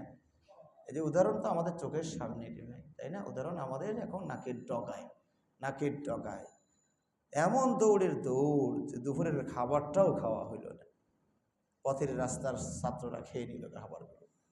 বুঝতে পেরেছে? হ্যাঁ, খাবার রান্না হলো কার নিয়তে আর খাইলো কার? আল্লাহ আকবার। দেখেছেন? কাজে আল্লাহর মার প্যাস বোঝা বড় মুশকিল। হ্যাঁ, এই যে ছাত্রদের আন্দোলন, এটা তো অসম আন্দোলন, অসম। এই যেটা আন্দোলন ছিল বাঘে আর ছাগলের লড়াই। বুঝতে পেরেছেন? বাঘে আর ছাগলের লড়াই।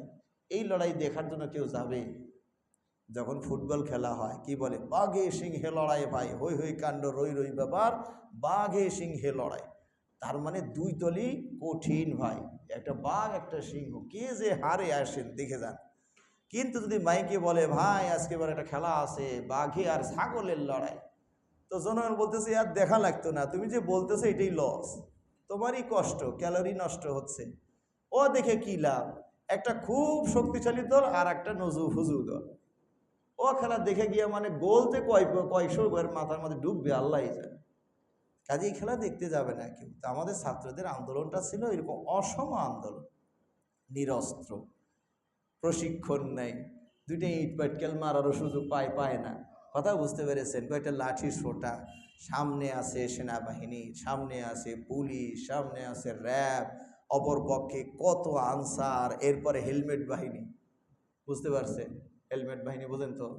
হেলমেট বাহিনী, এতগুলো বাহিনী আর এর নিরস্ত্র, এটা ছাগলে আর এটা বলে, এটা মনে করেন আমি ছাত্র থেকে ছাগল বলছি না, এটা মুশকিল আলোচনা করা। কাট করে আবার যদি ওকে খেপায় দিতে মুশকিল হবে নি। আমি বোঝানোর চেষ্টা করছি যে এটা অসম যুদ্ধ ছিল, তাই না? কেমনে বিজয় আল্লাহ দিয়ে দিলেন, আল্লাহ শুকরিয়া আদায় করা দরকার না ভাই? আলহামদুলিল্লাহ, আলহামদুলিল্লাহ। তো আমরা যেটা বলছিলাম যে আহ, আহ, কোথায় ছিল যে কথাটা? জান্নাতুল ফেরদাউসের ওখানে ছিল। তা আল্লাহ আপনাকে জান্নাতুল ফেরদাউস, ওখানে আপনার চিরদিন থাকবেন। এখান থেকে পয়েন্টটা চলে গেছিলাম ওইদিকে, চিরদিন থাকবেন। দেখুন প্রধানমন্ত্রী চিরদিন থাকে না, ফেরাউন নমরুদও চিরদিন থাকলো না, আবু জাহেল আবুল আহাবও চিরদিন থাকলো না, মুসা আলাইহিস সালামও চিরদিন থাকলেন না, সুলাইমান সালাম এত বড় শাসক নবী তাও থাকলেন না চিরদিন। তো চিরদিন কেউ থাকে না দুনিয়াতে, সবাই চলেই যায়। ও সবাই চলেই যায়, বুঝতে পেরেছেন? কিন্তু আপনি যে জান্নাতুল ফেরদাউসে যাবেন, নো টেনশন। আমাকেও যদি যখন যান, প্রধানমন্ত্রী এখন কে আছেন? উপদেষ্টা, প্রধান উপদেষ্টা যিনি আছেন, ওনার কি একটু আশঙ্কা নাই, ভয় নাই যে আবার কখনো আমারও সরায়? আছে তো, তাই না? একটু হলেও ভয় আছে। তো আমরা কিন্তু সবাই ভয়ে ভয়েই থাকি। তো যে সুখে যাওয়ার আশঙ্কা থাকে, ওটা কিন্তু আসলে প্রকৃত সুখ না। আপনি এখন একটা চাকরি পেয়েছেন, 2 লাখ টাকা দামের বেতন পান, মজাই লাগে, ভালোই লাগে, কিন্তু আশঙ্কা হয় যে কে যে আমার বসকে কান পড়া দিচ্ছে আল্লাহই জানে। কথা বুঝতে পেরেছে? কখন যে কে বলে বসবে স্যার এই ভালো না তো, আরে 2 লাখ টাকা দিয়ে পালেন মানে এটা গরু বলতেছেন আপনি একটা। হ্যাঁ, তো কখন যে চলে যায়, কখন তো রিপোর্ট যায়, কখন যে চলে যায়, এটা আশঙ্কা থাকে না। এটা কোনো সুখ হইল? এটা সুখ না। এই জন্য আল্লাহ সালাতের আদায় করবেন, তাদেরকে কোন জান্নাত দিলেন? জান্নাতুল ফেরদাউস দিয়া যদি বলতেন তুমি কি আব্দুল আবদুল্লাহ, আচ্ছা যাও জান্নাতুল ফেরদাউস, ভালোই সালাত পড়ছো তো, যাও 5 বছরের জন্য জান্নাতুল ফেরদাউস দিলাম। তাহলে আর একটা টেনশন ঢুকতো, এই আল্লাহ 5 বছরের জন্য, আবার 5-এর পরে কোন জায়গায় দেয় আল্লাহ জানে। একটা ব্রেনের মধ্যে টেনশন নিয়ে একটা সুখের জায়গায় গেলেন, ওই সুখটার সুখ থাকলো না, কারো 5-এর পরে আবার চেঞ্জ হবে। কিন্তু আল্লাহ যখন বলে ফেলেন এই যে যাও, এই যে মহা সুখে কোনো আনলিমিটেড কোনো লিমিট নেই, অনন্তকাল তুমি সেখানে থাকবে। সুবহানাল্লাহ। তো কি পরিমাণ আত্মতৃপ্তি আপনার হবে! সালাত পড়লে আপনি আল্লাহর ভিআইপি মেহমান, জান্নাতে চলে যাবে। আমরা সবাই চেষ্টা করি ইনশাআল্লাহ। সালাত যদি না পড়েন তাহলে আবার কঠিন শাস্তি। আল্লাহ কোরআনে বলে দিয়েছিল এটার কথা, সূরা মুদ্দাথির, মা সালাকাকুম ফি সাকার ক্বালু লাম নাকু মিনাল মুসাল্লিন। হ্যাঁ, জাহান্নামীদেরকে জাহান্নামে, জান্নাতীদেরকে জান্নাতে দেওয়ার পর আল্লাহ রাব্বুল আলামিন 2 দলের মধ্যে কথা বলার সুযোগ করে দিবেন। কিসে তোমাদেরকে জাহান্নামে নিয়ে আসলো? তারা উত্তরে কি বলবে? লাম নাকু মিনাল মুসাল্লিন, আমরা মুসল্লি ছিলাম না। এই সাকার নাম জাহান্নাম কত খারাপ, ভয়াবহ, কেমন মানে এটা আয়না ঘর আর ওই যে আলোর ঘর, এটা কঠিন, সেটা বলছেন ওই সূরা মুদ্দাসিরের শুরুতে বলে দিয়েছেন সাউসলিহি সাকার। এই যে সাকার, অমা আদরা কামা সাকার, সাকার যে কত ঘৃণিত, ভয়াবহ, মারাত্মক স্থান, ভয়াবহ স্থান, আপনি কি করে জানবেন? লা তুবকি ওয়ালা তাযার, মেরেও ফেলবে না, ছেড়েও দিবে না। লাওয়াহাতুন লিল বাশার, মানুষকে শুধু পোড়াতেই থাকবে, দগ্ধ করতেই থাকবে। যদি পোড়াইতে পোড়াইতে মরে যেতেন তাও না একটু বাঁচতেন, যে আগুনে পুড়ছিলাম, যাক 100 বছর 200 বছর যা হোক পুড়ে একদিন আমি মরে গেলাম, তাও না একটু বাঁচা যেত। কিন্তু মরবেনও না, বেরো হতে পারবেন না, আযাবের পর আযাব চলতেই থাকবে অনন্তকাল। হ্যাঁ, এই জন্য আগুন কত কঠিন জিনিস। এই যে যারা রান্নাঘর আগুনে দেখেন পড়ে, একটু আগুন তাপটা দিয়ে দেখেন যে কই আগুন, এই দুনিয়ার আগুনের যে কত, জাহান্নামের আগুনের চেয়ে 69 গুণ তেজ কম, এটা সেইটাই সহ্য হয় না, জাহান্নাম এটা কি করে সহ্য হবে? সম্মানিত ভাইরা, এই সালাত একমাত্র ইবাদত যা দুনিয়াতে ফরজ হয়নি, এটা ফরজ হয়েছে কোথায়? আসমানে। আল্লাহ নবী সাল্লাল্লাহু আলাইহি ওয়াসাল্লামকে আসমানে ডেকে নিয়ে গিয়ে আল্লাহ ফরজ করেছেন। সুবহানাল্লাহ। সব ইবাদত ফরজ হয়েছে কোথায়? নবী সাল্লাল্লাহু আলাইহি ওয়াসাল্লাম যখন জমিনে, মাঝখানে একজন ভায়া জিবরাইল আলাইহিস সালাতু ওয়াস সালাম, শুধুমাত্র সালাত এইটাতে কোনো ভায়া ছিল না, আর এটা কোনো জমিনের কারবার ছিল না, আসমানে নিয়ে আল্লাহ রাব্বুল আলামিন এটা ফরজ করেছেন। আল্লাহর কাছে কত প্রিয় হলে এটা 50 ওয়াক্ত ফরজ করে, চিন্তা করে তো দেখি। তা আমি মাঝে মাঝে তো হিসাব করে দেখছিলাম, এর আগে মনে একবার হিসাব আপনাদেরকে করছিলাম, 50 ওয়াক্ত যদি সলাৎ হয় দিনে রাতে কয় ঘন্টা? 24 ঘন্টা। তো 24 দুগুণা 48, তাহলে প্রতি আধা ঘন্টাও থাকে না, তাই না? এটা যদি একটু ভাগ করেন তো দেখি একজনকে কত হয়, কয় মিনিট হবে? 48টা 28 মিনিট হবে, তাই না?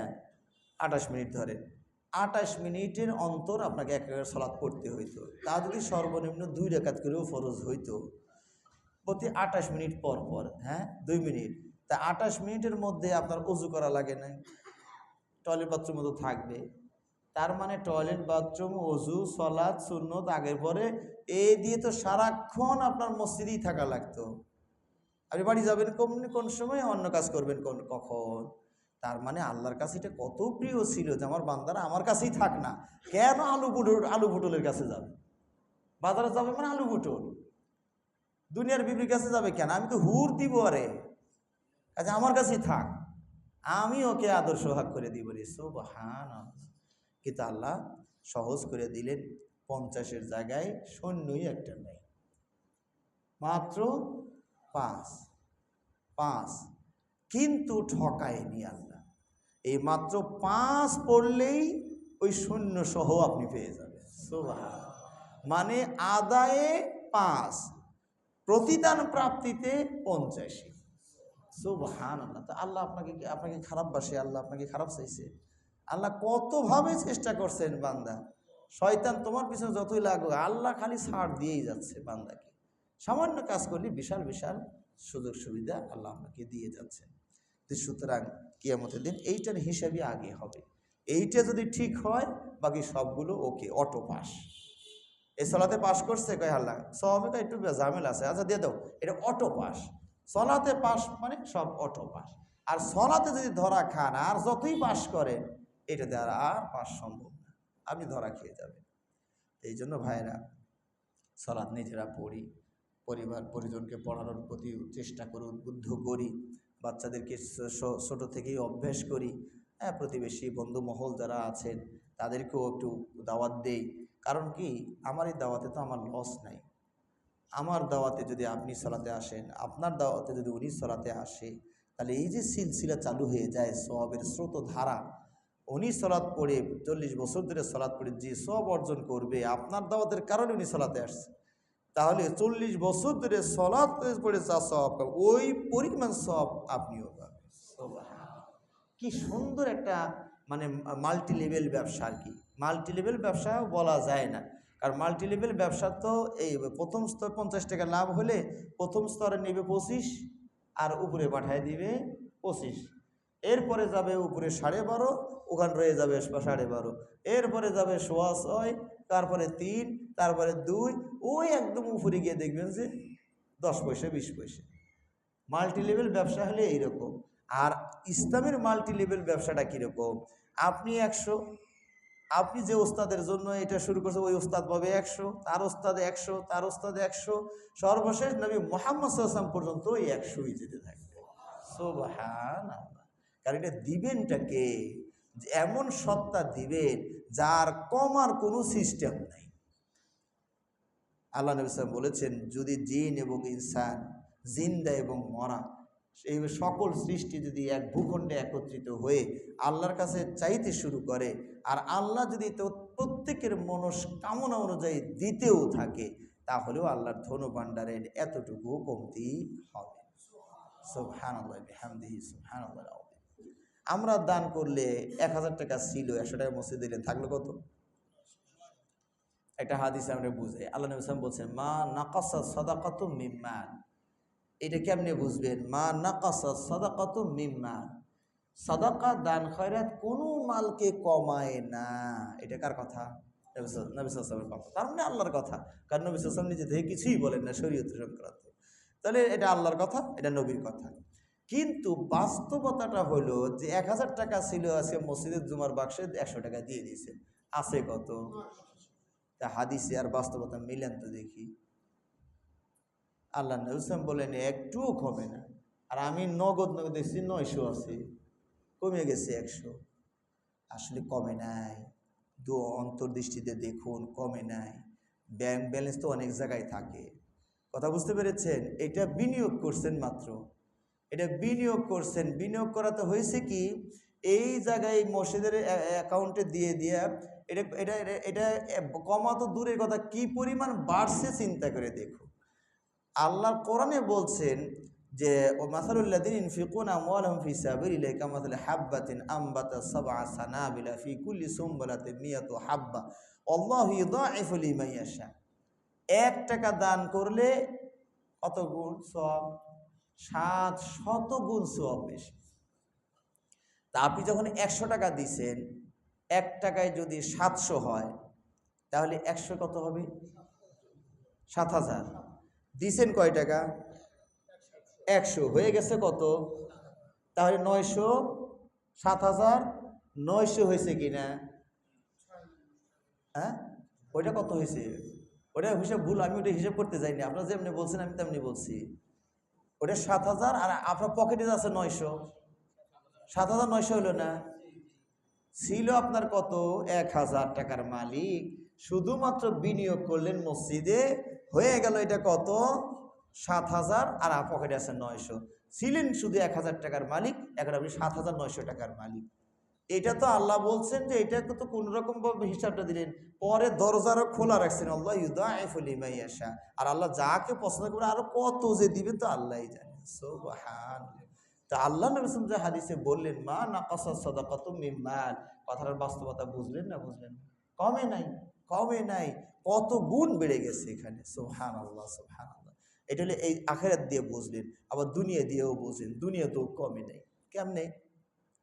ধরুন আপনি 1000 টাকার মালিক, সামনে আপনার একটা বিপদ ছিল, ওই বিপদটা হয়ে গেলে একটা টেস্ট দিলেই আপনার 800 টাকা যেত, থাকতো কয় টাকা?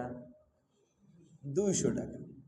তা আপনি ওই বিপদটা কাছাকাছি এসে গেছিল, প্রায় আসার আগে আল্লাহর ঘরে 2টা মসজিদে 100 টাকা দিয়ে দিয়েছে। এইটা হলো ক্ষেপণাস্ত্র হয়ে গেছে। এবার ওই বিপদকে বলে তুই একদিকে আসবি, মানে এটা ক্ষেপণাস্ত্র হয়ে গেছে, ওটা টাকা নাই, ওটা ক্ষেপণাস্ত্র হয়ে বিপদকে দৃঢ় করে মারিয়ে দিয়ে দিছে। ও কুপোকা। তাহলে ও আসলে টাকা হয়ে যেত 200-তে নামতো। এই 100 টাকা যাওয়ার কারণে এখন 700 টাকা সেভ আছে। বুঝতে পেরেছেন? তাহলে এটা কমলো না বাড়লো? বাড়লো। সুবহানাল্লাহ বিহামদিহি সুবহানাল্লাহ আযীম। সুতরাং ইসলাম, আল্লাহ, রসুল আপনাদেরকে ঠকায় না, সবসময় জেতানোর চেষ্টাই আছে। আল্লাহ আমাদেরকে বোঝার তৌফিক দান করুন, দিনী কাজ বেশি বেশি, ভালোভাবে কাজ বেশি বেশি করার তৌফিক দান করুন, নিজেরাও করুন, আশপাশে একটু দাওয়াতি কাজও করুন। এই যে এখানে আলোচনা হয়, প্রতি আমরা বলি হ্যাঁ, আপনাদের ফ্রেন্ড সার্কেল আছে, পরিচিত জন আছে, বন্ধু মহল আছে, ভাই ব্রাদার আছে, হ্যাঁ তাদেরকে একটু দাওয়াত দিবেন। ভাই আজকে আলোচনা আছে চাষার মসজিদে, আসেন যাই, এই 1-2 ঘন্টা। অন্য যাইতে আড্ডা দিতাম, হোস্টেলে চাষা তো যেতেন, আজকে চলেন দিন আলোচনা আছে, রিক্সা ভাড়া আমার, আসা যাওয়ার ভাড়া সব আমার, খাইতে চাইলে খাওয়াবো নি, তাই না? একটু সুযোগ আপনার ব্যবস্থা করেন, তাহলে দেখা যাবে কি একসময় অনেক শ্রোতা আমাদের সামনে এসে যাবে। লাভ কি? ওই যে ওনা আপনার দাওয়াতে আপনি আনার কারণে একটা লোক হেদায়েত হয়ে গেলে ওনার যত আমল করতে থাকবে ওইরকম সব আপনিও পেতে থাকবেন। সুবহানাল্লাহ বিহামদিহি। এইটার ডিলারশিপ আমাদের নেওয়া দরকার সবার, বুঝতে পেরেছেন? এটার ডিলারশিপ আমরা সবাই নিই। আল্লাহ আমাদেরকে তৌফিক দান করুন, আমিন। তা আসলে আগামী সপ্তাহে ইনশাআল্লাহ, আগামী সপ্তাহে বাংলাদেশ জমিয়ত আহলে হাদিসের সম্মানিত secretary general doctor Sheikh Shahidullah Khan Madani সাহেব আলোচনা করবেন। আপনারা সবাই নিজেরাও আসবেন এবং অন্যদেরকে আনার চেষ্টা করবেন। তা আসলে আলোচনা মনে হয় আপনার আজান কয়টায়? 8টায় আজান। আচ্ছা, প্রশ্ন উত্তর পড়াটা একটু ছোটো করি, কারণ আমি কিন্তু সলাৎ পড়িনি, মাগরিবও না এশাও না। আপনাদের ধৈর্যচ্যুতি ঘটবে দেখে আমি মাগরিবটা বিলম্ব করছি। কোন দলিলের কারণে? কারণ আমি মুসাফির, আর মুসাফিরের জন্য মাগরিব এসে একসাথে পড়ার, আমি জুমা আজকে তাখির করেছি। জমা তাখির বোঝেন তো? জমা তাখির মানে মাগরিবকে পিছিয়ে এশার সাথে পড়া। আর বেশিরভাগই হয় জমা তাকদিম করি, মাগরিবের সাথে 2 রাকাত এশাও পড়ে নিই, বুঝতে পেরেছেন? এই জন্য আমি একটু আগে যে মানে আমি 2 রাকাত সালাত পড়ে যেন আমি বের হতে পারি, সেই জন্য একটু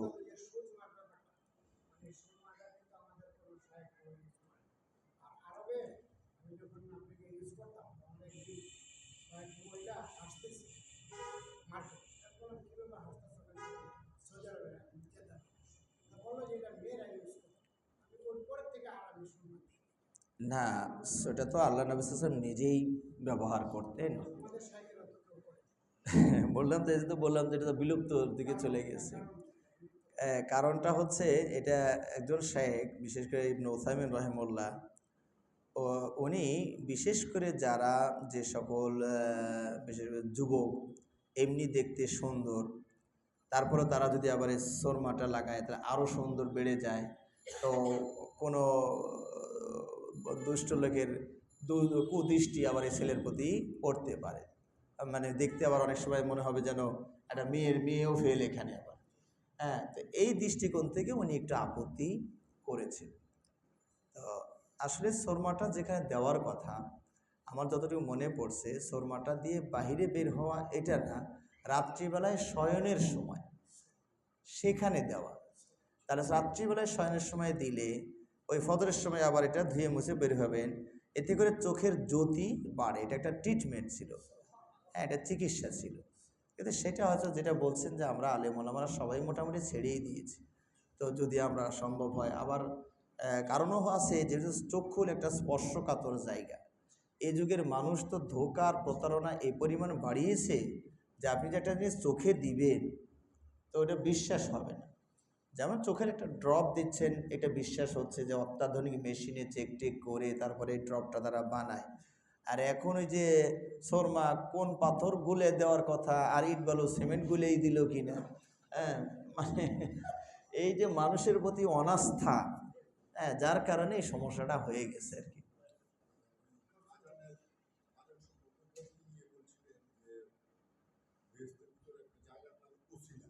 জি জি জি, হ্যাঁ আমি ওইটা আমার মনে ছিল ওই সময়, বুঝতে পেরেছি।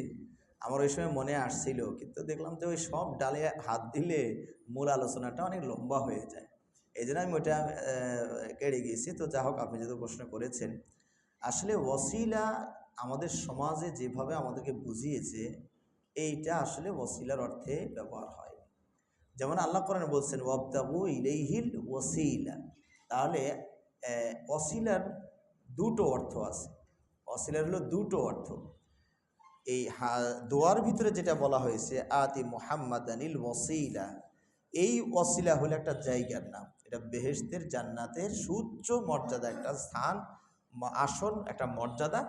এটা দ্বিতীয়টা আর নাই, এটা একমাত্র আমাদের নবী মুহাম্মদ সাল্লাল্লাহু আলাইহি ওয়াসাল্লাম পাবে। আর আল্লাহ যে কোরআনে বললেন ওয়াবতাগু ইলাইহিল ওয়াসিলা, তার কাছে যাওয়ার জন্য ওয়াসিলা তালাশ করো। আমাদের সমাজের সুফিবাদ পীরপন্থী যেগুলো মাজারপন্থী তারা এটাকে ব্যাখ্যা করে নিয়েছে যে আল্লাহ ওসিলা খুঁজতে বলছে। হ্যাঁ, তুমি আল্লাহর কাছে সরাসরি যাবা, হবে না। এমপি প্রধানমন্ত্রীর কাছে কি সরাসরি যাওয়া যায়?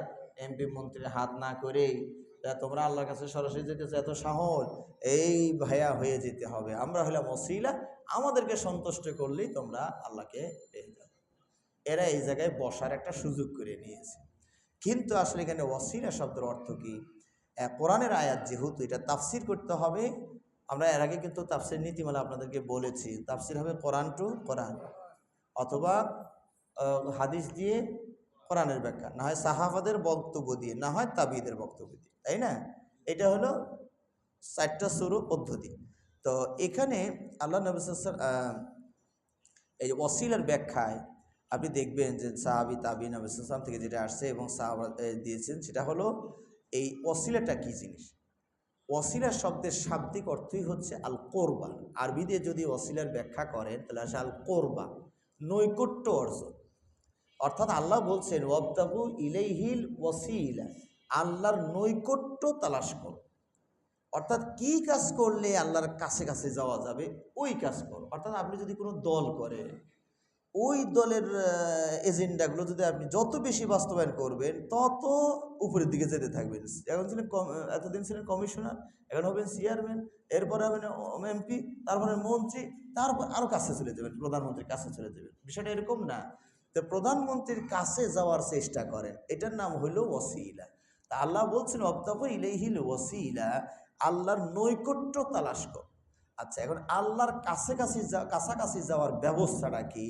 আল্লাহ এটা হাদিসে কুদসিতে বলেই দিয়েছেন যে বান্দা আমার কাছে আসতে পারবে না যেটা আমি ফরজ করে দিয়েছি ওইটা বাস্তবায়ন করা ছাড়া। তাহলে আল্লাহ যেগুলো ফরজ করে দিয়েছেন ওইটা যদি আপনি বাস্তবায়ন করেন তাহলে অটোভাবে আপনি আল্লাহর কাছাকাছি চলে যাবেন। পাশাপাশি যদি আল্লাহর নফল বাড়াইতে থাকেন তাহলে আল্লাহর কাছে আরও দ্রুত পৌঁছে যাবে। এটা কোনোভাবেই কোনো মিডিয়া বা ভায়া, এই যে মানুষ বা যে পীর উলিয়া গাউসুল জিলা নাম দিয়েছেন, এগুলো কেউই এখানে নয়। এটা শুধুমাত্র আপনার নেক আমলের কথা বলা হয়েছে।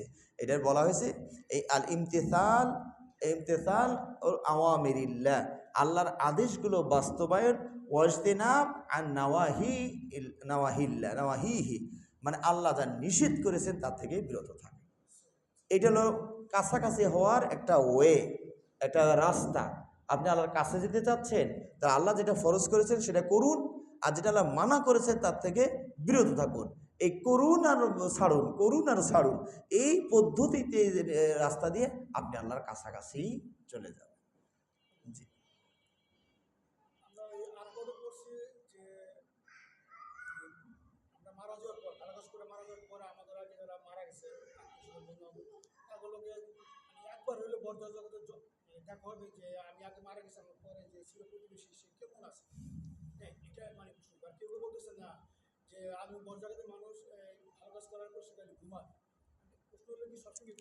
এখানে আপনার রুহে কিতাবুর রুহ একটা শেখ ইবনুল কাইয়িম রাহিমাহুল্লাহ একটা বই আছে। যদিও বইটা ইবনুল কাইয়িম রাহিমাহুল্লাহর কি না তার একটু সন্দেহও আছে। এই রুহের অবস্থান সবার এক জায়গায় নয়। রুহের অবস্থানটা অপরাধ ভেবে বা ভালো মানুষ হিসাবে বিভিন্ন স্তরে ভাগ হয়ে থাকবে।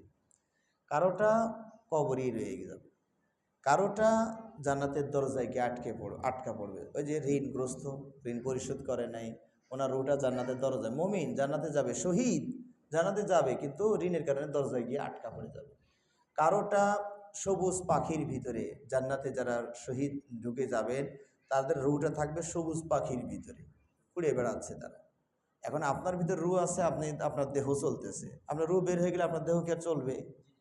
তো এই রুহটাই যদি আল্লাহ পাখির ভিতরে দিয়ে দেয় তাহলে পাখি চলতে থাকবে। হ্যাঁ, আর অন্যান্য মুমিনরা অন্য কালারের পাখির ভিতরে থাকবে। এটা হলো মুমিনদের বিষয় গেল। আর পাপী তাপী যারা, তারা কারোটা কবরেই রয়ে যাবে, কারোটা মানে ওই যে আল্লাহ নবী সাল্লাল্লাহু আলাইহি ওয়াসাল্লাম যেভাবে হাদিসের মধ্যে রক্তের নদীতে আছে, ওই যে কারোটা মাথা থ্যাতলান হচ্ছে, এই হাদিসটাতে পড়ছেন না, এই বিভিন্ন জায়গায় ভাগ হয়ে থাকবে। হ্যাঁ, তবে যারা জান্নাতি হবেন তারা পরস্পরের সাক্ষাৎ হবে, ওই পরে যিনি যাবেন উনি আবার খুঁজবেন যে আমার আগে তো ওই যে অমুক আসছিলেন আমার পাড়ার অমুক, দেখো তো উনি আসে নাই, তোমাদের সাথে মিলিত হয় নাই। ও নাই তো, তাহলে উনি মনে হয় জাহান্নামে গেছে। তাহলে বোঝা গেল কি, কোনো একটা যারা মুমিন যারা হবেন তাদের একটা সাক্ষাৎ হবে না হবে না, খোঁজাখুঁজি হবে না হবে না, যে আমার আগে তো অমুক মরে গেছেন, অমুক চলে আসছেন, তো তোমাদের এখানে আসে নাই। কয় না, তাহলে তো উনি আসে নাই, যেহেতু তাহলে তো উনি হাবিয়াতে চলে গেছে, মানে জাহান্নামে চলে গেছে। তাহলে বোঝা যাচ্ছে যে মুমিন যারা হবে তারা একবার না একবার হলেও সেখানে একটা সাক্ষাতের ব্যবস্থা আছে।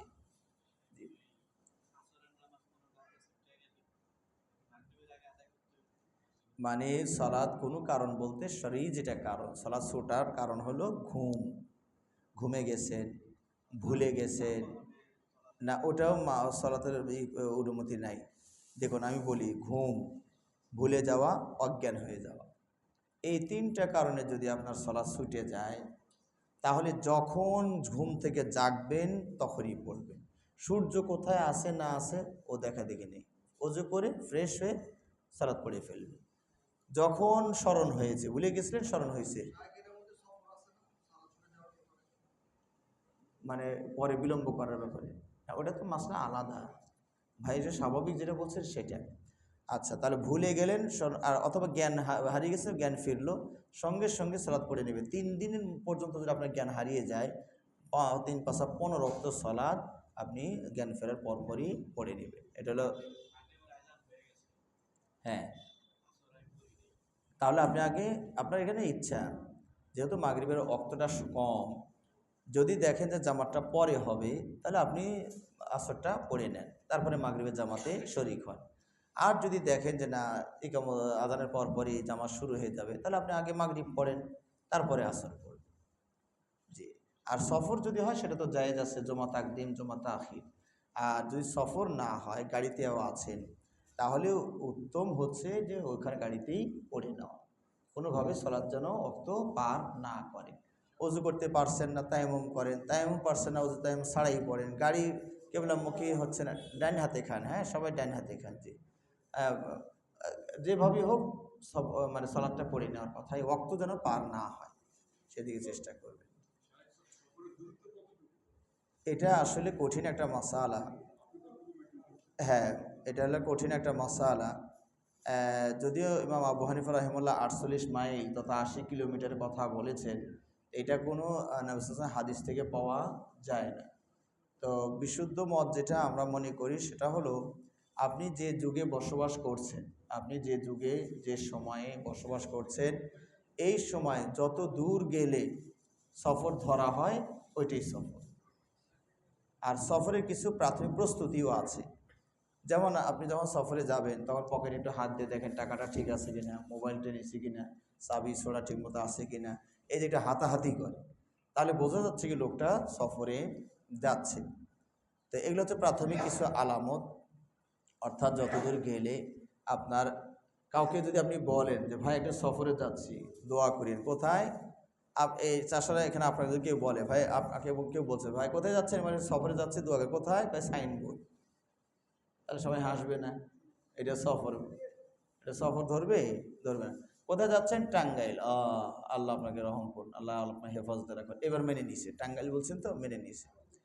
তো এই যে এরকম আর কি, কারণ যোগাযোগ ব্যবস্থা উন্নতি আর অবনতির কারণে, যেটা একসময় সফর ছিল, একসময় গুলিস্তানও সফর ছিল, তাই না, একসময় সাইনবোর্ডই হয়তো সফর ছিল, যখন মানুষ পায়ে হেঁটে গেছে।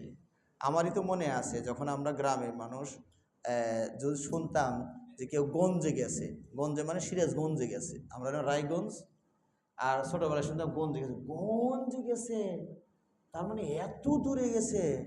ওই সময়ে যোগাযোগ ব্যবস্থা হিসাবে এটা অনেক দূর, এখনকার মনে হয় যে ওটা আমার নাকের ডগায়। বুঝতে পেরেছেন? আর যোগাযোগ ব্যবস্থা উন্নতি অবনতির কারণে উহুদ পাহাড়ের এক সময় এই মাঝখানে যার বাড়ি, আর এই পাশে যদি মাঝখানে আসে তাহলে এটাও সফরের মধ্যেই ছিল। কেমনি এইভাবে ঘুরে আসতে আসতে প্রায় 14 কিলোমিটার, ওই যুগের 14 কিলোমিটার মানে এটা সফরের রাস্তা। কিন্তু এখন তো রাস্তা সুড়ুং কেটে, পাহাড়ের মধ্যে দিয়ে সুড়ুং কেটে নিয়ে পাড়ার ওপারে গেছে, যেটা আগে পাড়ার ওপার সফর ছিল, এখন বিমান দিয়ে এপার উঠে এবারে নামে, এটা আর সফর আর থাকছে না। এটা এই জন্য বলছি যোগাযোগ ব্যবস্থা যে জায়গায় গেলে আপনার ইতমিনান হয় যে আমি এখন সফর, নিঃসন্দেহে আমি সফরে আসি, সেটা আপনি সফরের উপরে আমল করেন। আর যেখানে একটু খটকা পয়দা হচ্ছে যে এটা কি সফর হবে, হয় কি না হয়, আপনার সন্দেহ হচ্ছে, আপনি পুরাই পড়ে নিন। তা আমাকে একটু ছুটি দেন, আমি তাহলে সলাতুল্লাহ পড়ে নিই একটু। হ্যাঁ জি। আবার গাড়ি পেতে আমার একটু কষ্ট হয় তো, দূরে এখানে জি। আল্লাহ সবাইকে কবুল করুন। ভাই একটা প্রশ্ন মনে করতে চাচ্ছিলেন অনেকক্ষণ ধরে।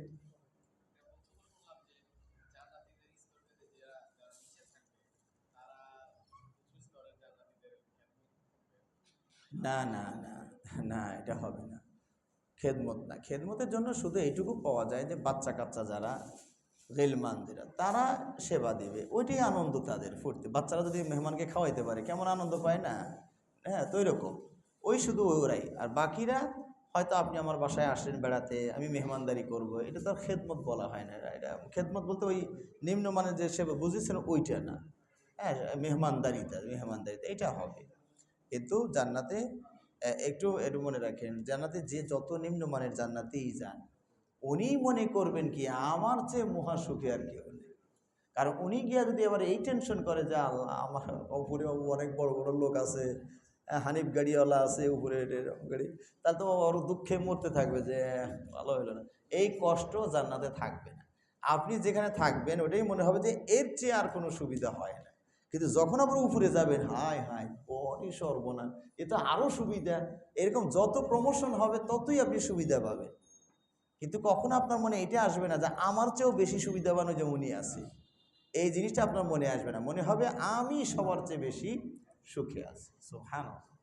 কারণ আল্লাহ আপনাকে কষ্টে রাখতে চায় না। জি জি। আর কিছু বলবেন? প্রশ্ন তো শেষ হবে না। হ্যাঁ, আচ্ছা, আবার ইনশাল্লাহ আসেন আগামী সপ্তাহে তো খান শাইখ আসছেন, একটু আসেন। হ্যাঁ, আগামী সপ্তাহে প্রতি মাসের প্রথম শুক্রবার, ইংরেজি মাসের উনি ইনশাল্লাহ হঠাৎ কোনো কারণবশত মিস যায়, মিস যায়। জি জি কিন্তু উনি প্রতি মাসের প্রথম শুক্রবার ইনশাল্লাহ কনফার্ম। জি ইনশাআল্লাহ। হ্যাঁ। জি। তো সুবহানাকাল্লাহুম্মা ওয়া বিহামদিকা আশহাদু আল্লা ইলাহা ইল্লা আনতা আস্তাগফিরুকা ওয়া আতুবু ইলাইক। আসসালামু আলাইকুম ওয়া রাহমাতুল্লাহি ওয়া বারাকাতুহু। আমরা এই সালাত